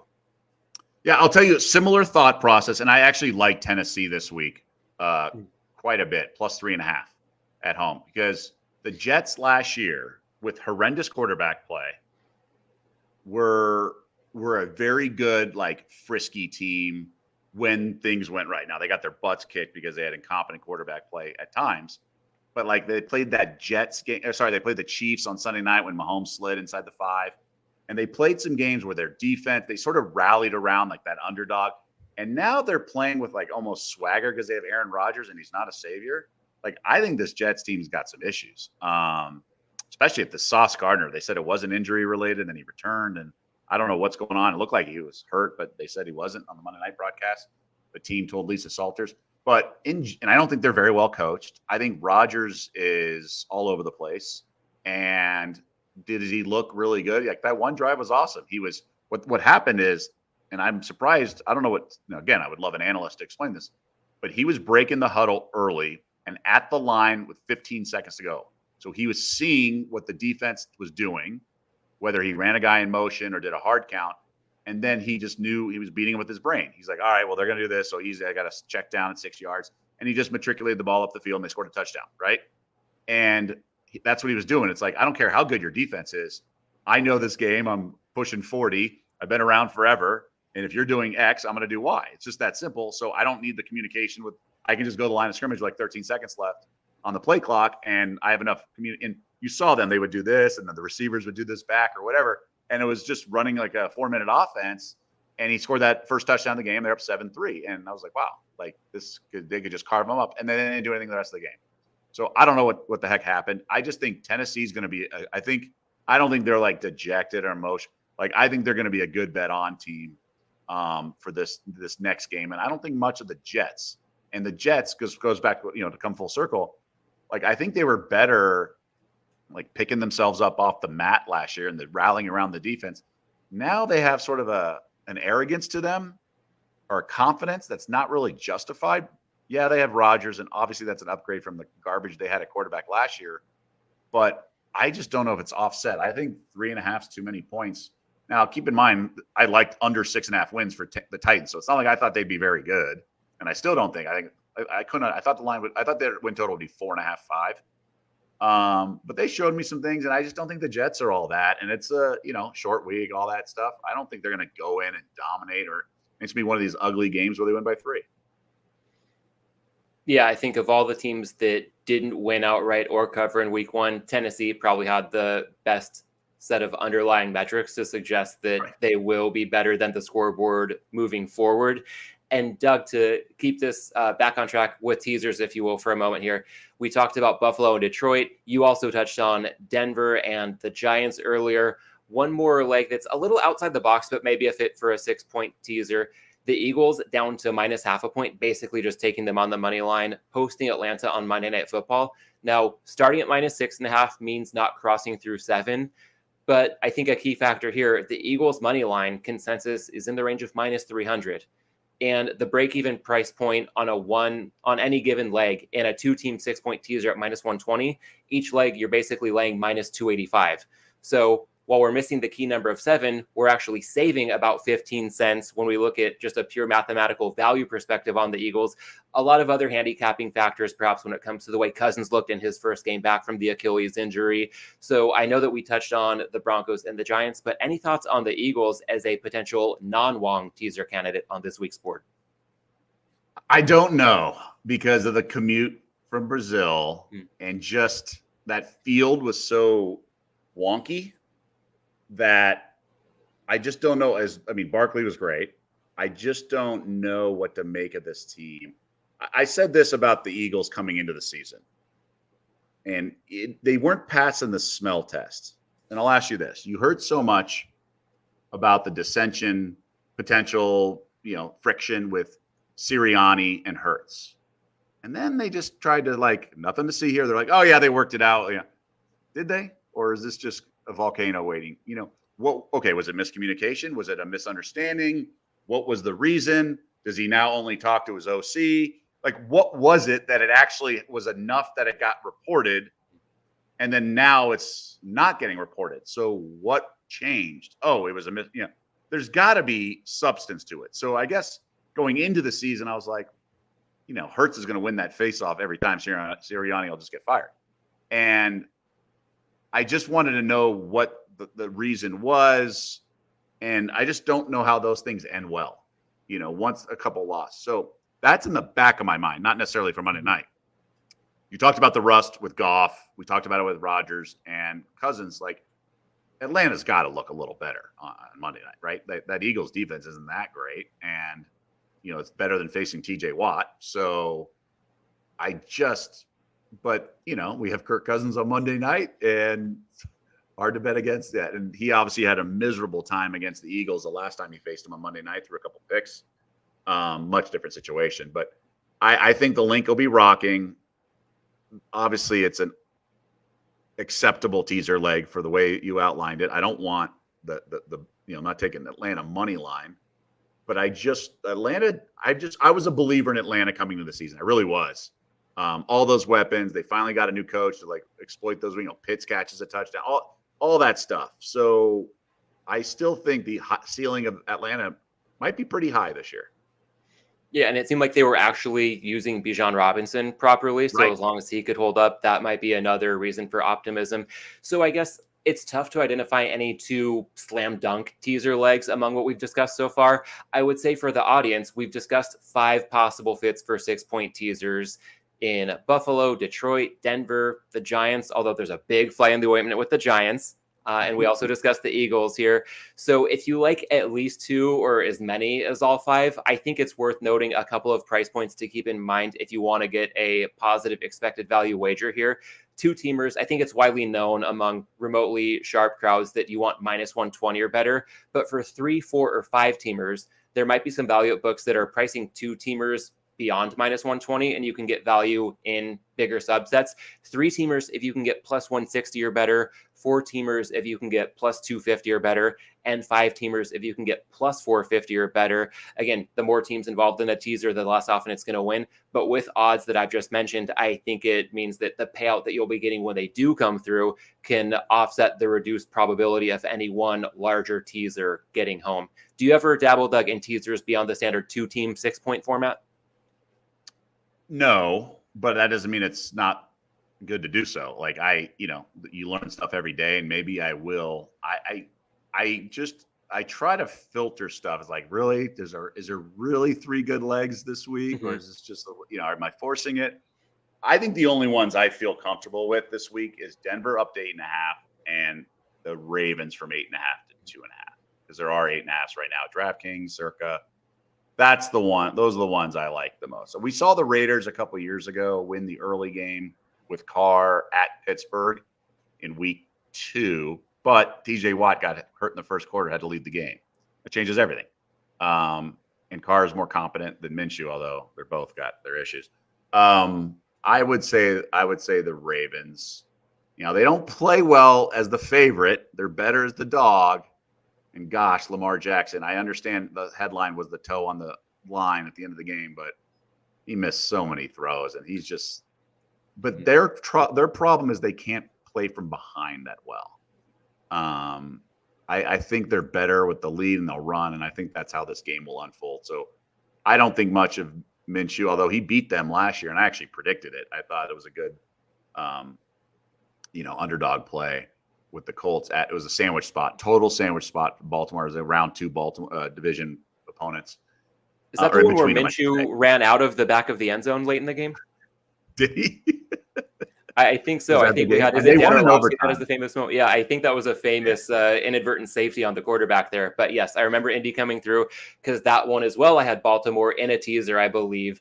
And I think there was some sort of pretty rough no call on a Ravens 3rd down pass attempt that would have been PI to put them at field goal range. Instead, the Colts get it back and go ahead and win. Not to rehash too much of last year, but I think you might have sparked a little bit of PTSD I didn't know I still had in me when it comes to that Minshew versus Ravens matchup last season. Yeah, so they won at Cincinnati. They had started 2-0, and then the next week they were at the Dog Pound. And so here comes Minshew and this craziness in between. And I don't think that's the vibe that I'm getting for this game. So I think Baltimore's a really good teaser leg. And it's, for the most part, there are 8.5s everywhere. There's some teaser protection at some books at 9, but I think the market's going to be taking the 9. Caesar says 9.5. They want no part of the dog. The favorite. So those are my 2 late teaser legs that I would recommend. Yeah, I can't push back too hard on either of those. And I will note that for people who may not have Circa, I mean, everybody seemingly has DraftKings if you're in a market where that's available to you. But if at your disposal, you only have access to a book with Baltimore listed at -9, that still seems to be a fairly prevalent number. There's also the option of a 6.5-point teaser at -130 or better. Baltimore down to -2.5 hosting the Raiders. Want to be sure to cross that key number of 3. And then the Rams, an appealing 6.5-point teaser leg in my book right now. You could take them up through the 7 to +7.5 at Arizona. You've made the case for Baltimore. And I think when it comes to the Rams, yes, their offensive line is in shambles, especially after what we saw on Sunday night. The Puka Nacua injury does matter. But we saw them thrive in the second half at Detroit while they were shorthanded after some in-game injuries. And I think the Arizona defense may include the worst defensive line in the league. That gives the Rams a pretty favorable matchup at a time like this, especially with Sean McVay calling the shots to scheme guys open. So I'm expecting a close game, if not an outright win for the Rams. Doug, any thoughts on the Ravens if a 6.5-point teaser is the only option paired with the Rams +7.5 at Arizona? So 6.5 is -130. I could see that. The Rams put a lot into that game, and they certainly hit a wall in overtime. And then the Lions just marched down the field, running it down their throat. Is McVay own Arizona, or is it just he owns Kingsbury? Like, what's that whole thing? But I think it's a tough place to play for certain teams that aren't really good. Like the Chiefs carved up Arizona in week 1 a couple of years ago. Unless you're polished like that, you got some issues. You have injuries. I think Arizona's well coached. I like Kyler Murray. But they're better as an underdog, like the second half. Like Murray just runs around and against prevent defenses and backdoors it. He's good like that. I don't know if I'd get involved with that Ram side. I don't. I think I'd rather just do what I was doing, the 2-leg alt line thing, and take the 9 down to 2.5 for Baltimore, and then find another one where you only have to move a few points. I think the bigger question is like, do you can kind of play with the teaser thing with the Chiefs too, like I don't see them losing that game. I mean, Cincinnati has played them well, but they start slow, and now that line's only 5, but I expect it to go up. Yeah, I hear you there. I think this has been maybe the meatiest teaser segment to date on the show. Plenty to take away for the audience. If picks is all somebody wants, I think you've got more than enough. But really, Doug, I appreciate the process-driven look at all of this. So I think plenty to take away from that side of things as well, if nothing else. I want to talk about one more bet in a market I'm eyeing at this stage of the season, and that would be an in-season future. Looking at Offensive Rookie of the Year, Brian Thomas Jr. of Jacksonville, a wide receiver, currently 25-1 at DraftKings, 24-1 at FanDuel. A hat tip here to Judah Fortgang and Cleve TA on the Monday episode of Forward Progress.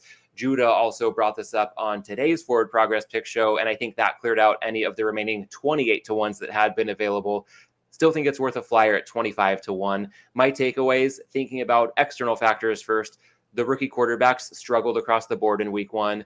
Not much better for the 3 wide receivers drafted ahead of Thomas. Now, Xavier Worthy did flash in the season opener. I think he may have the makings of a great addition to that Chiefs offense, but I don't see his week 1 production, multiple touchdowns, being all that sustainable, because it seems like he probably will, over the course of the season, have a lesser role in the Chiefs offense than Thomas appears to have in the Jags offense. Now, focusing on Thomas specifically a bit more, internally within Jacksonville, seems like he has quite a meaningful role in the offense with a capable quarterback and a scheme that's emphasizing the vertical passing game more than it has in the past. That could bode quite well for his production and maybe some highlight reel plays that can sway the minds of voters. Overall here, pizza money, to quote David Malinsky, especially now that the 28-1s are gone. I realize this is much more likely to lose than it is to win. So keep that in mind if you're considering pulling the trigger, anybody. But I feel like it's a good chance to lean into some variance here. It's all about the price. That 25-1 payout implies a 3.8% break-even probability. I think you could nearly double that probability without getting too much pushback from some of the sharper bettors I know. So, Doug, what's your point of view on a small flyer for Brian Thomas Jr. to win Offensive Rookie of the Year at 25-1? So you outlined it early that there's a few quarterbacks he has to beat out, and we don't know what, maybe there's an injury like Kirk Cousins, Penix all of a sudden starts playing, or, Drake May gets involved starting in week 3 or 4, right? And then you have the other receivers.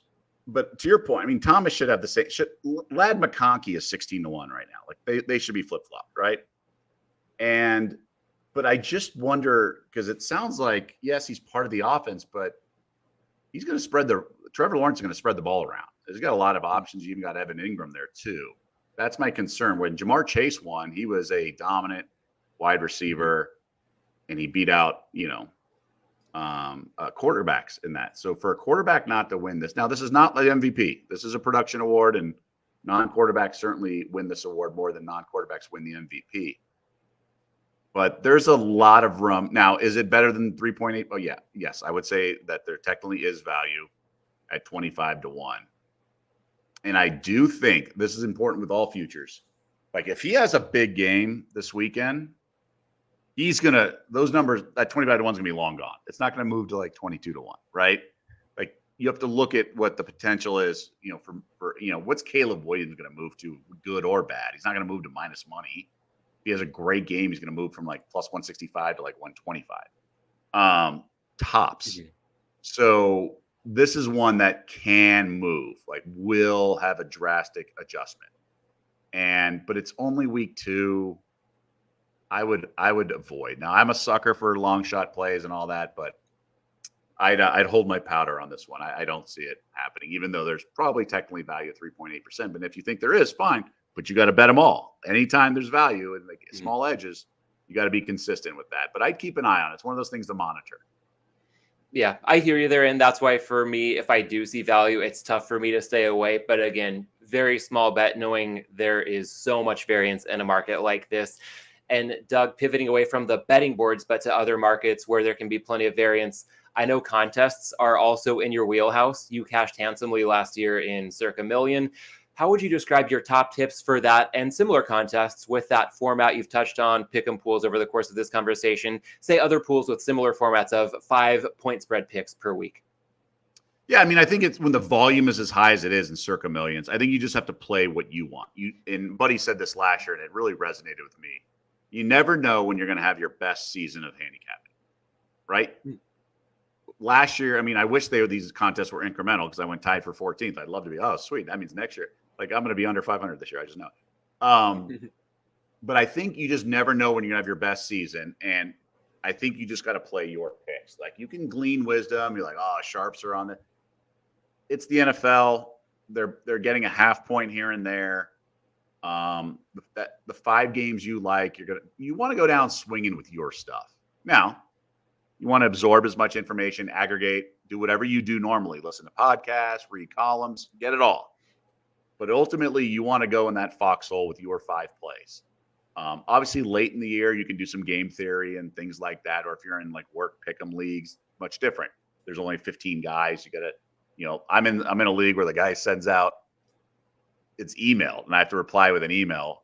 But every game's a half point, so there's no pushes. And it's like, just like grabbing all the extra half points on. I took the Jaguars plus 3.5. All these good numbers, like a parlay card, and that's fine. Like I'm just going to play that game unless I really love a game. And if and then the email gets sent on Wednesday and it's Sunday, these lines have moved like 2 points. You're going to win in the long run. So if you're in one of those leagues or the Yahoo Pick'em or ESPN Pick'em and they lock in a spread Friday, like yeah, play the numbers, especially early in the year. You don't know who's going to be at the top, and you don't have to worry about game 3 just yet. But in the Circa Million, those contests, I think you just got to go down swinging with your stuff.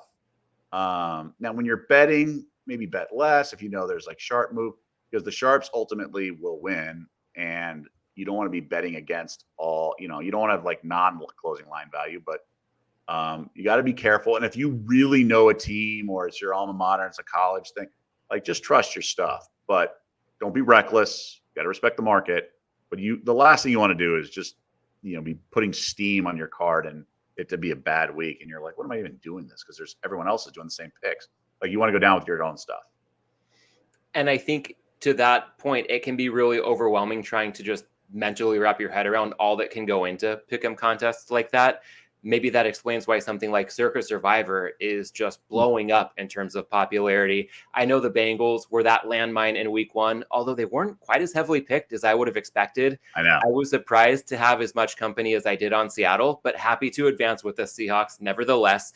When we look at week 2, about 60% of the 14,000 plus entries are still standing. For those who are still in it, I guess week 2, and maybe any thoughts on the rest of the season overall, what would you describe as your point of view on how to best proceed in Survivor? So with Circa Millions, obviously we know the 2 extra quote unquote weeks, and it's Christmas and Thanksgiving, and you just have to save those teams. Like you're not trying to get to week 9. You're trying to win the whole thing. And go look at last year, who the winning entries were. Like you can't just hope you have a Christmas team available. You have to look at those teams. Now, the league will unfold differently with injuries. I mean, look at Jordan Love, right? There will be injuries, things like that, but you have to be somewhat judicious with it. Now, you can't just blindly save teams and try to get cute. And it depends how many entries you have, but that can also be carnage because I know guys who've won with just 1 entry. I only have 1 this year. I did 10 last year, but I was just like, I'll just do 1. This thing it's getting to be the World Series of Poker main event, like back when Jamie Gold won. And it's just like almost like luck.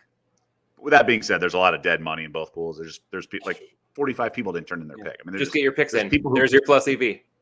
There's people who turned in underdogs, and you don't just because like I didn't bet the Bengals, but it doesn't mean I pick the Patriots. You don't have to pick the dog if you're avoiding a favorite. I had the Saints. So picking against Carolina is never a bad thing. I would say don't get too cute because I'm trying to think of the best way to explain this. If you continue to just avoid the big favorite, that means you're trying to do a money line parlay on ones that aren't that favorable. Yeah. It's like you're trying to flip 20 heads in a row. Right. So look at like the March Madness. Well, we know 5 seeds beat a 12, but we don't know which one. If you did a money line parlay of all 4 5 seeds, right? Chalk on all 4. It's plus money. Significant. It's like a plus 180 usually or something like that. So it's not that crazy to pick a 12 seed to win. So I tweeted this after all the entries. A parlay of the top 3 entries last week, Bengals, Bills, and Seahawks, was like plus money for the money line parlay. So that means it was more likely one of those 3 teams would lose. And sure enough, the Bengals lost. And it was almost 2, maybe, with the Arizona game. So just remind yourself of what you're trying to do. When you get too cute, you're trying to not only fade the minus 350 favorite or whatever, but also you're trying to advance with a lesser likelihood favorite. Now, you're trying to also beat out tons of other people, and craziness happens, and it's lottery, and I get it. But just flush that out. But I think the only thing you have to save is not good teams. It's the Christmas and Thanksgiving. You just have to. It's part of the equation because you're trying to win. You're not trying to just go deep. Unless you're trying to just go deep the last 5 and chop. I get that. But, using the Chiefs and whatever it is, whoever's Thanksgiving, I forget. We're maybe not worried about the Christmas teams, but then your entry's not as valuable. I don't know. I would say you have to save at least one of those expected favorites. I think that level of insight gives people a really good idea what they can expect when they check out onlyplayers.com if they haven't done so already. So, Doug, why don't you tell us a bit right now about what you're doing there and the site's value proposition to bettors? Thanks. I appreciate it, Matt. So basically, in general, to summarize, there's sort of 2 paths right now that's really common in the betting space. It's the content space, what we're doing right now in the podcast, TV shows like I used to work on at ESPN, or some of these social media people just doing their pick. It's all content, right? It's all in the content frame, podcast, whatever. And then there's the pick selling, which is just straight pick selling. I just felt there had to be more to this, right?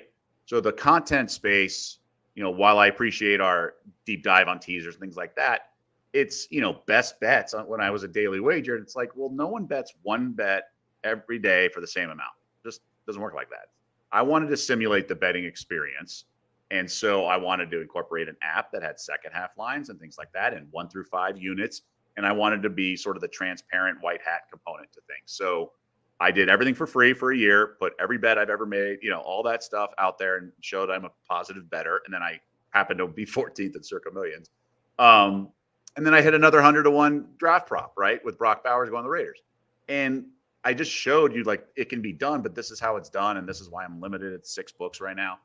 And after that, I thought there's other ways, and I don't have the elevator pitch down in case you can't tell, but I wanted to find parallels of other industries. And so it's kind of like a betting coach almost, because yes, there's picks, but I wanted to draw things from other industries. Like poker pros are paid coaches to a lot of CEOs who have poker night with the guys. They want to get better at poker. And there's so many permutations of the board on Hold'em or whatever that you almost have to be taught philosophies and things like that. Not just like, hey, when you see these 2 things, do this. Much like golf instruction, right? There's chipping and pitching clinics where there's group, and there's also one-on-one private lessons. Like you can only be taught a side hill, how to hit that, but it's much different 40 yards out versus 170 yards out. And so I've created different packages. Yes, they get my picks and that's part of it, but you can buy it and fade me. I don't care. But I do the VIP, we do one-on-one coaching, right? So I do 2 Zooms each week with each person in the VIP. So, and I put together lesson plans because I also have Discord or Slack channels with each person as well, where they can access me and I have interaction. So I learn their way of thinking, and I put together a Google Doc throughout the week for my next sessions where we can go through some stuff, and I could share my screen and do the bell curve and be like, this is what this is, and this is what you're thinking. And much like we talked about the alt line parlay. So I can put together stuff. It's almost just meeting them where they are, right? I laughed earlier about the karate belts. They could be where they are. They could be expert, and then they just need to be fine-tuned some stuff. And so I can explain to them, but you're really trying to not break down the horse, but you're trying to get them to just see things where their blind spots are, what they're thinking is like value, and where they are, and just trying to get them to stop making dumb mistakes. And that pays for itself, really. But I can learn how they operate through the Discord threads as well. And that's private, it's one-on-one. It's not like a great mass, it's like one-on-one Slack channel.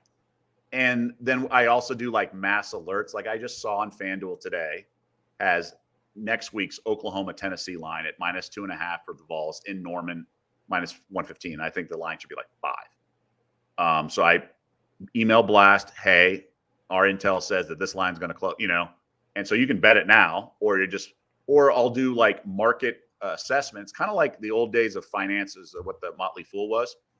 But basically it's like, from all my sources, I could tell that the Niners was 4.5 on Saturday for Monday Night Football. And I was like, the Jets plus 4.5, this is the absolute apex it'll be. So we'll do market releases sort of thing, market analysis.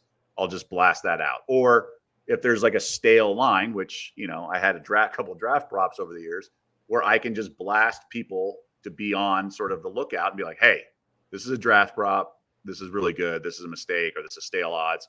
Or just something like last year, going into the Elite Eight last year, UConn was -110 to win it all. Same book, DraftKings, had in another section the odds of each region, their odds to produce the champion. So at the same time, the East region, which had UConn, was +110.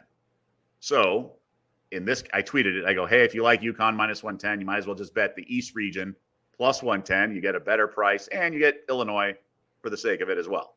So just like market inefficiency, stale odds, things like that. So there's utility in this space beyond content and beyond just straight picks. And like, obviously I have the content background, so we do videos, and I'm just, believer in the Springer joke that I was making.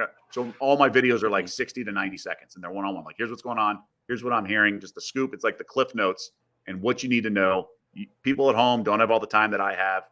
I'm a bachelor. I just do this, but like, let me aggregate all day. Let me talk to my sources. Let me talk to my betting team, put it all together. Here's a 60-second video. Here's a 90-second video on Monday Night Football, all the big games, all the market matchups. And then my betting card will have, like, I love 2 WNBA props today. Like, I won't do a video on those, but I'll say, these are my favorite plays of the day. And then I have the one-on-one sessions. I have all this stuff. And much like a consultant or a lawyer, whatever analogy you want to use, like people's times, people's one-on-one training, because I do think there's a demand, and people make a lot of mistakes. And I've already had like really positive feedback, and we do betcasts as well. So I did a betcast last night for 3 hours. People loved it. And they're like, oh my God, I learned so much, because people aren't as advanced. So we have, you and I and others have this insight and intellect where your access is valuable. And how do you package all that instead of just hear my picks? There's just much more, there's much more ways to do this and present it and provide value to a consumer and a customer and a client. And I'm trying to do that. Like, I'll fly to meet guys, like I'll do stuff and be the betting buddy or whatever you want to call it. And you can sort of just make someone evolve, and then they don't lose as much money, or they make money. It's like, it's not just picks in this whole lane. We can diversify it and put together a lot more value. So that's what I'm trying to do. And then I'm also trying to do the content space where we do content for distribution and things like that. But the bulk of my time is on this. And obviously I have a team behind me, which is really nice to have. You kind of outsource some duties, but we have written content, all that stuff. And we have a lot of free content too. Like, I do a free video a day. I do a lot of like, hey, Mahomes is now the MVP at +350 at one book. And so like a lot of fun betting, just informative stuff. When you talk about your betting team, can we peel back the curtain a bit in terms of what that looks like and how you lean on your own experience and how you lean on others for certain insights to make sure that you're providing a positive expected betting value to your clients? Yeah. So I think anytime any human can have blinders on or be tunnel vision, and it's always good to have a sounding board. Like, so I have a WNBA guy that models and does a really good job. And this is the other thing. I wanted transparency. So every pick, so I'm up 119 units, 0.945 this year in WNBA. Like, everything's public, it's transparent, stuff like that. And I want the graphic on the screen to say he's up this. Much like if you run a hedge fund and you said, oh, he ran this football fund, it was ROI was 7%. And I tried to get that done, and I got approval from gaming. And the SEC, the Securities Exchange Commission, was not cool with it. So I have a lawyer working on that, because I want people to be put in money, not to have input on bets because that's Federal Wire Act. But if people could all put in like 100 grand or 50 grand or whatever percentage of a hedge fund, and then I, with a partner or something, can have an account in all these books and then go bet a straight wager, they can get an alert saying, hey, you have 3% of your fund is on the Cowboys -5 or whatever it is. And so they're like, oh, it's 3%. If I put in 10,000, then I have $300, right? So sometimes they just want to invest and do that and have action. So you can but the SEC is not cool with that. So I have a lawyer working on that and things like that. But to talk about the betting team, it's like, I like flushing it out. So I have a WNBA guy. He and I go back and forth. I'm more experienced in the betting world. He's a math guy. And so he'll say what his math says, and he charts referees and things like that. And I'll be like, well, why don't we just wait to bet third quarter? If that, he's like, oh, that's a good point.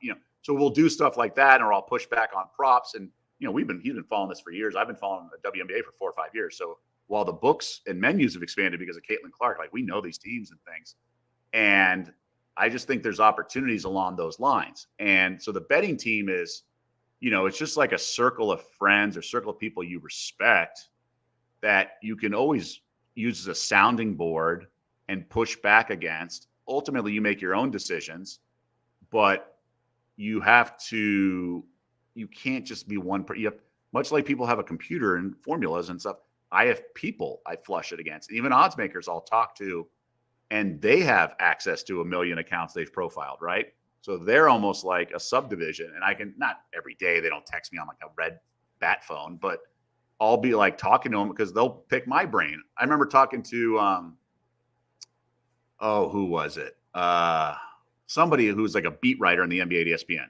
And he was like, oh yeah, Spoelstra wanted to know my thoughts about the trade they made. I'm like, why? And he's like, well, they're in their own little echo chamber. He liked to get, he's not saying, should I make the trade? He's like, what are you hearing? Because he wanted to aggregate from outside the echo chamber. Mm. And so much like our world, like, so odds makers will talk to me. I remember I talked to one guy at one book when LeBron was having a great run a couple of years ago. And he was like going to Cleveland and then had a game win. I was like, dude, LeBron should be the MVP favorite. And then like 2 hours later, he texted me. He's like, I just moved LeBron to favorite. And then he got hurt against the Hawks a couple of days later. But it's like, sometimes they just want people outside their trading room who they know kind of follows this stuff closely. And so they'll lean on me, not every day, but like, what do you make of this? If they're sort of split in their trading room. And so we just all kind of discuss things or grab drinks or whatever, and it'll come up and then you'll hear something. You're like, God, I never thought about that. Much like listening to you talk to someone else on a podcast. Like, I'll hear something and be like, that's a really good point. I'm going to file that away. And I used to talk about this on ESPN and be like, look, this is not, I have a golf guy. He loves that. I don't need to take credit for every pick. I'm hearing things, but I'm the last line of defense, so to speak, for my own content and my own betting card and my own bets. But like the betting team are people I interact with on a, pretty regular basis. When I think of that Spoelstra example, I find it captivating that a head coach would talk to a beat writer for his thoughts. And then if I can make it parallel to the betting world, I would use an example of not just knowing what you think is a better, but also being aware of the larger marketplace. Maybe Spoelstra wants to understand somebody else's thoughts to get, outside of his own bubble, to paraphrase what you shared. Similarly, when you're betting, if there's a team that you love on Monday, but they're catching 2.5 points, or if they're laying 3.5, just wait, because there's asymmetric risk. Maybe somebody else in the market will move things 0.5 point and you can capture a whole lot more value. So sometimes it's not just what you think, but it's about plugging in what you think to what the rest of the marketplace thinks. So there's a lot to be said for that. It seems like beyond betting, even in the way that NBA head coaches approach their jobs. And yes, that can lead to a lot of positive expected value bets in this space. But Doug, I also heard you mention a couple of times just getting people to eliminate mistakes. I think you said something to the effect of, if people can cut out all the stupid mistakes, this will all pay for itself. Right. Can you share a couple examples of the types of mistakes that you're really attentive to eliminating to clean up those holes in people's portfolios? Yeah, I wanted to do a segment like back in the day called Old Doug. Like, Old Doug would have bet this like a dummy. Now I just say it out loud because you're like, oh, like I used to always think, like almost like, oh, the Titans are demoralized after that. It's like, no, they're like fine. It's like they're professionals. The narrative stuff gets a little excessive, things along those lines. But I was on the Dallas Wings. They're terrible. Like I was a bad bet first quarter, but I think it was the right thought process. So there's things that don't work out, but I was like, I stand by it. I'm okay with it. That was on yesterday's game where they had they're coming off their worst game. So just sort of like the narratives, some of that stuff, trying to think, but just like forcing teaser legs when there's only one good teaser leg that weekend, and you just like shove a -4 to +2 in there back in the day. I mean, like 10 years ago or whatever. It's like, what are you doing? I'm trying to think, like chasing futures that really like, that's not gonna, is it really gonna move that much? Like my only long shot play was that Purdy one I mentioned earlier in terms of lead the league in passing yards. I'm surprised it went to 30. I'm trying to think of other, like just being able to distinguish a lean from an actual bet. I think that's important too. It's like, really, is this really something you want to like? Yeah, like would you drive to the sports book, wait in line, and take cash out of your wallet and bet this? Or are you just doing it because it's like a couple mouse clicks away? Yeah, I think RJ Bell may have mentioned that on his podcast this week, where having the test of would I drive to Westgate to make this bet when that was the only option. Now there's so much convenience, it reduces friction, but it might also require a lot more discipline on the part of the bettor. And I guess, Doug, speaking of sports books, I think you also mentioned that you yourself are limited by 6 right now. So that sparked a couple questions that might on the typically app. I can go to the counter at 2 of those 6, I think. Okay, but still limited to some extent when you are confined to going there in person or you get nothing. Right. So a couple questions that might typically better fit the other podcast I host, Prime Suspects, with Joe Brennan Jr. and Adam Bjorn and everything they're doing at Prime Sports and looking at things from an industry standpoint. But speaking of being limited, today's a big day, at least with the Massachusetts Gaming Commission talking to a lot of operators, among other key stakeholders, about the practice of books limiting bettors. In your own experience and just given what you come across in your position, what's your point of view on the current limiting practices that a lot of the leading sports books have and how that may play out in the future? I think it's ridiculous. I remember talking to a girl who wasn't in the betting space at all. So I was just, mentioning it, and her dad's a lawyer. So she was just in tune with stuff, and she works on contracts for her regular job. And I was like, well, yeah, I get limited. It's like, you can't bet there. I get kicked out. She's like, well, what do you mean you get kicked? Like, what? And so someone who was just like almost like dropped from outer space was like, wait, they can just kick you out for like winning? Or like, I'm like, yeah. And then I was talking to another friend. She was in town for her husband's conference, and she went to like Harvard Law. And so it was actually Bet Bash weekend. And so she just met up because I hadn't seen her in so long because we went to high school and college. And she was just like, I explained like what it was. And literally, this is someone who like doesn't know anything about the betting space. She goes, well, why wouldn't they want to take those bets? Then they know what the good bets are. It's like, yeah. What a concept. Yeah, circa. We're standing in the hotel that does that. And that seems like a very logical thing. And I remember at Super Bowl in Arizona, I was yelling at some VIP host at some corporate event. I was like, you're going to get the sharp action anyway, but just do it instead of kicking people out and needing beards and mules to bet them. And you're going to get this sharp action anyway. You're just not going to know they're sharp. At least do it and know that they're sharp if they're flagged accounts, and take it for low limit. It's run by people who don't understand stuff. That's basically what it is. It's decisions are made at the top, and I would guess by people not in the trading room. And overreacting to like a $500 bet, it's like, who cares? Just take it. It's like, what is the big deal? For all you know, this sharp guy may, have a friend to recommend, or he may go on a binge drinking fire, maybe he turns into a casino player, or like the amount of like bean counting they do instead of just getting better at their job is pretty pathetic. Now, the good books, the advanced books who do it right, and it's refreshing. It's awesome. So those guys are awesome. They know what they're doing. But the ones who just say, yeah, we don't want, it's like the equivalent of card counting, or it's like, no, it's not. First of all, it's just not as simple as the math of a deck of cards. And there's going to be a lot more variance than there is at like a roulette wheel. And so people can win for like a month or 2 months. If you're adamant that less than 0.5%, I mean, I know sharp people who have losing seasons, whether it be baseball, football, like they don't win every bet, right? So it's proven that if you take sharp bets and manage the limits and stuff, that these books don't come crashing down. So why not just do that and have the recreational and, have a two-way street? What I've learned going back to Canner here in Vegas and all that, like if you have an open line of communication and maybe certain guys aren't allowed props, or maybe that, and if they abuse it and send in runners and it's okay, then they've burned that bridge. But just to ban and kick people out and be so stupid about it and myopic is really just embarrassing. And I don't think it's a long-term net win for the house, even if they think they're doing it. Like, they're going to win the battle, lose the war. And as we're talking about topics related to regulation and legislation for just a moment here, I'm also reminded of an earlier comment you made, I think referencing your move back to Las Vegas, partially being driven by a thought that PASPA was soon to be overturned. And you were correct on that front. When you spoke about the concept behind onlyplayers.com, it sounds like the concept as is today is doing quite well for you, but also that thought that you mentioned having a lawyer working on to maybe pool some resources together and collaborate in a bigger way, the Wire Act being a concern. How much of what you're doing now, just aside from all that, is the sole focus, and how much of what you're doing with Only Players is also perhaps partially a bet on the Wire Act days being numbered? So I have always wanted to legitimize the betting space. I want it to be, it doesn't have to be like boring, but it can still be fun, but in an informative, talking football. And I'm okay with like Barstool hanging out and being social and yelling at live bet streams or whatever. Like, that has a purpose.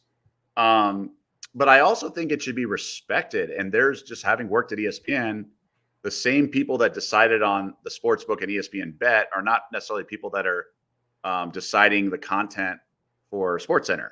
And they just look at it as this like one-off picks thing. Whereas like ESPN completely dropped the ball last year during Super Bowl, and Fox and whatever. You had the face of the entire league, the best player, multiple MVP, all that stuff, as an underdog in the Super Bowl. I would have not led, but I would have had it in the A block of every SportsCenter that week. Why is Patrick Mahomes an underdog? And explain it. Not like, what's your two favorite props? And have somebody who doesn't know, is not a winning bettor come in and give prop bets. Like, I would have like a financial reporter or whatever you want to call it, explain why the face of the league who wins all the time, has won Super Bowl, is an underdog. Just have it. Much like they can bring on an analytics guy and say, why is, BPI or FPI or whatever it is, they're such a huge favorite. And like, it's interesting. It's an analytic. It's not the only analytic. It's an analytic, but they don't know how to do this content yet. So, but like Bloomberg does for finance, for Wall Street, Fox Business does, MSNBC does. So I just would love for content to get to that place instead of its same game parlay or walking bets or a bunch of other nonsense. That's fine. That's fun. Like, it's social and all that. Like, I'm good with that, right? Bet with me, some of those podcasts, bet with us, all that. That's fine. But I also think someone, going back to the hedge fund thing, if someone can create a hedge fund, like name it like all these, whatever, these RAS or whatever, and say, last college football season, we had college football hedge fund. We had an ROI of 8%, and it should be on a graphic. It's publicly traded, if you will, and it has an LLC backing and all that stuff. Like, what is wrong with that? What is wrong with, John Doe in, let me think of in Texas, a state that doesn't have legalization, sending 50 grand taxed to an LLC, and they bet, and all he gets are emails or alerts saying what his action is. He's not advising. He's not calling and saying, hey, can you press on the second half? I need a head. None of that. They're just a silent partner on a company, if you will. There's that shouldn't be a problem. That is done. It's a hedge fund. So why can't they do that, or a mutual fund or whatever it is? Like, why can't they do that in the betting space? And I got gaming to okay it. Like, why can't SEC? So in due time, hopefully, but I would love for it to have a less of a stigma. It's already eroded a little bit, but somewhere along the lines, the operators, the leagues, the networks all got on board with this parlay thing. Hey, it's a lottery ticket. Let's have SportsCenter anchors give out picks. Let's let Greeny's top 5 picks for this week. It's like, what are we doing here? Right. I just think if you have experts, you have analysts, the problem is they don't respect their own analysts because they bring them on to talk betting and they give them the title of analyst. But if they were real experts, it's not like they bring on like their news anchor or sports anchor to break news for transactions. No, they have Adam Schefter come on. So if they have people in a certain position to do stuff, let them do it. And the moment you don't let them do it, and you make them the same as like someone who doesn't have the job title and doesn't have the expertise, then you've completely diminished the significance of their training or their background. But they've already done that by just anointing people, betting analysts who literally don't bet or have never accomplished anything or don't really know what they're talking about. And one more for you here to follow up on what you've shared with your work at onlyplayers.com. I recall you sending, I think, an email blast when FanDuel dropped college lines for next week's slate. And that got me a little bit curious. I took a look and I'm seeing that our USC Trojans now a short favorite, -2.5 at Michigan next Saturday. And on one hand, I'm thinking that's crazy. I think they were probably in the range of a double-digit underdog just a couple weeks ago when the season kicked off. And of course, USC could not have looked much better through 2 weeks. Michigan could not have looked much worse. At the same time, this is not me trying to hedge emotionally. I don't do that. Again, I'm happy to bet on or against my teams wherever I see value. But if I see Michigan plus 110 on the money line here, and I think, wow, there's maybe still more physicality that USC hasn't reached yet. Yes, they're fast, but Michigan's physicality in the trenches at the Big House, first true road game of the season, first true Big Ten road game. This might be a whole different dynamic than what we've seen through 2 weeks. So am I wrong to think Michigan plus money to win the game outright is awfully enticing? You're not wrong. I just wouldn't be on your knees at the altar of the line movement, whatever. Variance is going to happen in September, especially in college football, right? There's every year but once in the last decade, there's been a top 10 team who's finished the year unranked, not out of the top 10, but unranked. We think Florida State. Right. But I wrote a column, like a mini column, because I thought it was really interesting. So I was talking to a guy while watching the USC LSU game, because the next night was BC Florida State. And I told him, I go, BC is my favorite bet of the weekend, I think, because I didn't like much else. And he goes, I can't bet 16 because it was 20 early in the summer. I go, okay, but you have more data points. It's almost like in game, right? It's like you saw Florida State and all the unknown of DJU. What's Norvell going to do with him? And all. That's not apples to apples. So saying that Michigan was favored the last couple of weeks, yeah, but now we know what we know. And maybe USC's change in defensive coordinators pretty good. And I like the fact that USC's off a bye, right? So they have 2 weeks to prepare. They're not going to mess around. They won't be just come rolling, as opposed to who's playing this weekend. I think Nevada's playing like a fourth straight game or something. But they'll have a break, right? Because you play week 0, you play week 1, And I'm not that I'm running to the window to bet the Trojans, but I don't care. I thought Michigan was such a fascinating topic because of you lose Harbaugh, defending national champion, you lose McCarthy, right? And they're going to have new opponents. We don't really know about Sharon Moore. I just thought it was a fascinating win total at 9 going into the season because it's a blue blood and all the other factors. So I just know their variance was all over the place. And so the fact that they got smacked, but really that first drive was Texas. They converted a couple 3rd and longs. And, I just don't think, I think USC is pretty good or good. Obviously, they could have lost the opener very easily. And I think they'll be ready to rock. And I don't think they're intimidated by the Big House like maybe some other schools might be. Although we did see it in some school with the Big 12, the expansion, and especially in hoops, like when teams had to go to BYU in the altitude, that's different. I don't think the Big House will be like that rocking for a USC team that's played some big games, right? They've had to play a couple big atmospheres because they got a lot of people's best shot last year with Caleb Williams.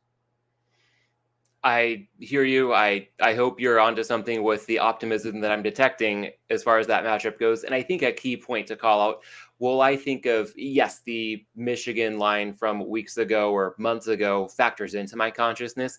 That cannot be the be all end all. And I think to your point, a lot of this can be nuanced and that registers on my mind. But at the same time, when I see them as a, plus money dog right now on the money line, the thought is more so that physicality might beat speed and athleticism in other forms, and that could be a concern. Yeah. But as far as the number goes, what it was versus what it is today, yes, we always want to get the best of the number. But I think sometimes if you're too stubborn or too rigid, that could mean passing over a bettable number just because it's not what it once was. And that's a good way to maybe lose out on some value. Maybe that's one of the mistakes that bettors wired the way I am might be guilty of from time to time. Right. But it's like a rounders in the cab ride. It's like, can't, or his girlfriend said you can't lose what you don't put in the pot or whatever that is. Like, you also can't beat yourself up just because you held back a little bit. And it's like, well, blah, blah, blah. So you can't beat yourself up over stuff and live and learn. But I just go back to the previous season, or I always joke the scar tissue has made me a better. I think there's got to be examples where you didn't react and then the line was went off at 6. Or let's say Michigan struggles with Arkansas State this weekend. Obviously USC's bye. And then they play, it's like, what if they have another game like they did the opener? What was it, CSU? So then it's like, oh gosh. No, Texas played CSU. So whoever they played in the opener. And it's like, well, what if they struggle and then it goes above 3? It's like 4.5 or something like that. And it's like, oh, you're kicking yourself. So there's probably examples on both sides. And that's the beauty of this. And that's why the odds makers put it out, right? There's movement, there's fluctuation, but there's also gonna be two-way action. And if you like it, then great. Don't beat yourself up. And frankly, you'll probably be able to get out of either side in game wagering as well. Yeah, and I really like the point about USC having a bye and Michigan playing this week, because one more point I'll make on this game, then we'll move on to the final two pillars of this podcast. But there's asymmetric risk to Michigan. Fine, if they win by 70 this Saturday, then okay, maybe they go back to a short favorite or the line trends toward pick'em. You're not really losing any key numbers going from +2.5 to -2.5. It matters, but only to a limited extent. If Michigan doesn't look good again, or if there's a key injury, we know that barring a freak incident in practice, USC is going to be just as healthy next weekend as it is today. Michigan has a game. That might not be the case for them. So this number might be more likely to reach or cross through the 3 than it would be to go the other way in Michigan's favor. So I think sometimes in the NFL, if lines have opened on a Sunday afternoon and you're eyeing a game involving a team playing Sunday night or Monday night, sometimes keeping that asymmetric risk in mind might be very informative, not just in terms of what you think of the handicap, what the market might think of the handicap, but the timing of when to fire given the most complete information possible.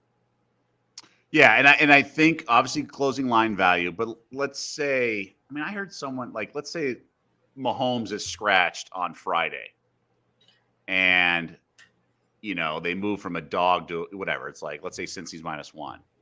And it's like, should you bet Cincy -1? It's like, oh, I can't. I could have had +5 the other day. Like, yeah, but Mahomes is out. It's a different game. Like, how can you think? It's like, yeah, if I had a time machine, yes, I would not take -1. I would go back in time and take +5 knowing Mahomes is out. But if things change, like another data point of an outcome of a game, like Arkansas State against Michigan, or an injury or whatever, like Tyreek Hill getting arrested the morning of the game, then that you can't beat yourself up over what you could have had or what you wanted. That's just my philosophy. Like, maybe people have learned the hard way and I just haven't done it, but I don't sweat that stuff that much because, and you mentioned like the Westgate look ahead line and other thing, because you can't treat a look ahead line the same way you treat a line game day. Like, the limits are lower. Only takes like a dime to move a number in the summer. So a lot of the sharp money or whatever, not only sharp money, but a lot of money that would go in on game day to arrive at that closing number is not in there yet. So it's not apples to apples, the look ahead line. It's all that is a power rating change. And yeah, power ratings change week to week. So people who would be like, oh, last week was -3, too much of an overadjust. It's like, it's just a power rating, dude. It's like, that number is nowhere near as rock solid of a 50-50 thing as like a Sunday morning NFL line. And people just try to gloss over that. Yeah, and I heard you say it only takes a dime to move a line in the summer. I know that's a reference to a dime being $1,000. At some of these books, it seems like almost literal dimes will move lines even during the week. So to those bettors out there who might just be bummed out about being limited or missing the best of the number, a place that some people may turn to take off the edge would be the hops. And that's my way of weaving that into the conversation. Obviously a pillar of this show, but by no means a requirement for guests. I will say that arguably the best guest I've had on this show would be our mutual friend, Preston Johnson, aka Sports Cheetah. Doug, we both know he's not a drinker, but he is a stand-up person who's an absolute joy to be around. I understand from connecting with you prior to this interview that you're not much of a drinker anymore. Tongue in cheek, I'd like to say that part of me is pained by that as the host of a show with hops in the name, but more genuinely, part of me understands how that can be such a massively plus EV move across so many walks of life. So I'd love to turn it over to you to tell us about your outlook on this topic. Well, I think it was my work schedule over the years. It's always been my work schedule. So I would go weeks without going out, and I never drank at home or with dinner and stuff. So like I would just work, like I did 1 a.m., 2 a.m. sports centers on the weekends for years in Connecticut. And out here, like I tape at night after the games or work at night. So the social, like in the summer, I'll go out with buddies more, but it's honestly like just the way my schedule allows, it just doesn't allow for it as much, because when you're getting up to mid 40s, late 40s, it's like the recovery. And let's say people go out for happy hour. Like I was talking to a guy today, he goes to bed like at 8:30. So he like goes out for drinks at 5:30. It's like not that big of a deal to go home after happy hour and then go to bed. Well, I'm up till 1 a.m. usually. So if I'm happy hour at 5 p.m., it's like an 8-hour time suck, let alone the next day. And so there's just not a lot of, juice isn't worth the squeeze. And football season's so busy. And then I have this company I'm launching, I have people on the East Coast that work with me, and I have to put together stuff for them when they wake up in the morning. There's just so many things going on. It's just, when I was younger, my metabolism was better and my resistance, but I just had less responsibility and less priorities. And there's just so much going on right now with just, everything, just like work and traveling and friends. And obviously I'm social, but I'm also like an extrovert by nature. Like I dissect, like we just talked for 2 hours. Like there's nothing inhibition wise that would have been like, oh, so much better if I drank. Like people are like, let's get together and grab a beer. It's like, all right, or we can just get together. It's just, we've been sort of taught to like, have you ever talked to a good friend on the phone for a while? Like you don't drink during that. So it's just stuff to do. Like I've been to like an Aces game or whatever, Raiders game or Golden Knights game. And like, yeah, you'll have beers or sometimes you won't. And then it's the same. Like I have just as good of a time. So like I said, I'm a natural extrovert. Don't have a ton. Like I don't have stress from kids, and then, like I don't have like to take the edge off. So it's just like, I don't have time, but it is obviously a networking thing that I'll do. It's just not something I've done a ton of. And it wasn't like I don't have a favorite drink. It's just not something that like I love. Like I think my betting is sort of like my dopamine rush, takes the edge off. I love the stimulation, whatever that sort of serves as my IV drip, if you will. Yeah, I really appreciate the perspective you bring to this conversation. And as you outline that, I think of a parallel to betting where something I touched on earlier. My mantra over the years has been that our biggest edge as bettors is the ability to pick and choose our spots. Same thing applies to something like drinking. If you're just doing it mindlessly, if you're betting too many games, if you're drinking too much just because it's this day of the week or this team is playing, maybe there's something to reconsider there. Nothing wrong with doing it in moderation, enjoying it in a mindful way. But I really appreciate the thoughtful approach that you outlined there. And I think that might be a nice bridge for us to also dive into the Malinsky Minute here, because I think it would. Yeah, and by the way, sorry, I don't want to project my way. It's just my schedule and everything. That's what works for me. Like I've been around drinking. I was at an event in LA last Friday. It was like, I have no problem around it. And like, I drink it myself. Like I still do. It's just not as big of the slice of the pie of my priorities as it was in my 20s and 30s when I had more time and easier recovery. That's all it is. Like I'm not against it. I'm a proponent, frankly. I think people should be allowed to do whatever they want to do as long as it doesn't hurt anyone. So I think people should drink all they want. Fun, gets you through the day, I guess. And to your end, drinking as much or as little as you want. I guess your perspective on it now too probably means more energy and more capacity mentally and physically to do things like something I noticed from the late, great David Malinsky. And I think of providing plenty of entertainment value to go along with betting value. Oftentimes it's hard to get much overlap into that Venn diagram. And a few of the many ways Dave did this, queuing up the jukebox with classic rock videos embedded into his Point Blank column over the years, featuring food reviews from small local independent restaurants in Point Blank, and even taking the betting and beer combination a step farther with weekly food and beer pairing discussions on the House of Yards podcast. I was beyond fortunate to co-host with him in 2017. Doug, it strikes me that a few ways that you're doing this with onlyplayers.com would be looking at the Wager Life page. There's a video tour of Circa. There are also some nice horse racing themed cocktail recipes, or something like King Arthur's Court. Again, those watching in video can see Arthur's chair over your shoulder here. And things like featuring your dog Arthur, whom many may know from SportsCenter, an underdog bettor, no doubt. I think that's just a nice way to bring a lot of fun into this equation as well. So I'm going to wrap this up by asking you a question. I know you've been asked before, but I would also think that maybe with time and experience it would evolve. And that would be that, as of today, how do you approach appealing to a broad audience while providing genuine betting value to go along with entertainment value? So it's something I wrestled with. I remember a producer at ESPN said, "Oh, you're so serious. You need to lighten up," or something like that. It's like, all right, but I also have to be who I am. Now, I am definitely like an imp and like the youngest of five brothers, the black sheep, if you will. So I'm going to have my normal like goofiness or whatever edge, sort of like immaturity shine, but I'm not going to be like,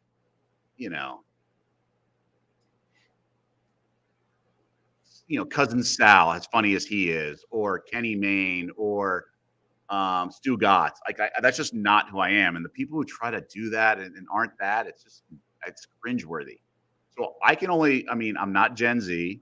I'm not going to do certain things that just are out of my character. And I'm perfectly secure with who I am. And like, I think I said this in a quote when I first left ESPN. It's like, if I go down swinging with like transparency and trying to make betting space legitimate and being like truthful and fair and honest and all this stuff, like I'm definitely okay doing that. So if it doesn't take like I joked earlier, like PBS doesn't get ratings. I get it. So if this doesn't take per se, fine. Like I'm perfectly fine. I just know there's a demand because A, I have it, and B, I know it's out there in a country of 335 million and who knows, international bettors. Like I know there is. You just have to find the right price point and then times and hours in the day. And then I need to figure out how to, cover all my bases with the 24 hours in the day. And I'm figuring that out and doing content and working through it all.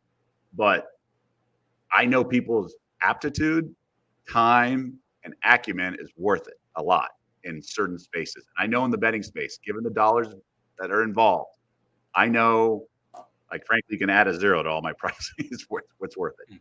Just, talking to people at dinner parties and, people pump you with questions. I mean, my DMs are filled with questions. Like, hey, what do I do? I'm hedging that. Like, people are like, what do you want for Survivor? Like, yeah, people are like, whoa, you charge a lot, except when they actually need you. It's like, lawyers are the worst until you actually need one. Like, there is a infrastructure out there, and hopefully I've created at least the core of it, where there is a need and a value and offering of something that can find it. So finding that, entertainment stuff, like I don't, I'll make sports joke, whatever. Like I'll find humor in the awkwardness of things or whatever. I'm just going to be myself. And you only need one employer to like it, right? I think it's value. You only need one to sort of, client, certain amount of clients to sort of find value in it. So the worst thing you can do in anything, especially on air, is be someone you're not. And you got to do content through you. Now you can evolve, you can get better at things, you can stretch certain muscles, all within your reach, but you just can't be someone you're not. Being funny is the hardest thing to do. Have fun. Yes, people can have more fun. You can be more creative with segments. You can, be self-deprecating. All this stuff is part of the equation.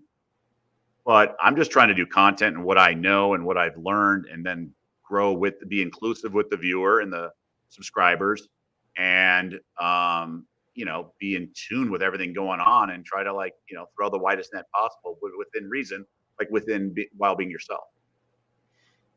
It's tough to think of a much better note than that on which to tie a bow around this episode. I'll go ahead and bring us down the home stretch here. To the audience, want to thank you for tuning in. Best of luck with your week 2 bets.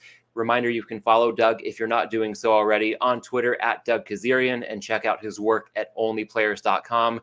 Doug, it's been a long one, but a great one. Feels like we made up for some lost time here. It was an honor to finally have you on the show. Thank you so much for joining today.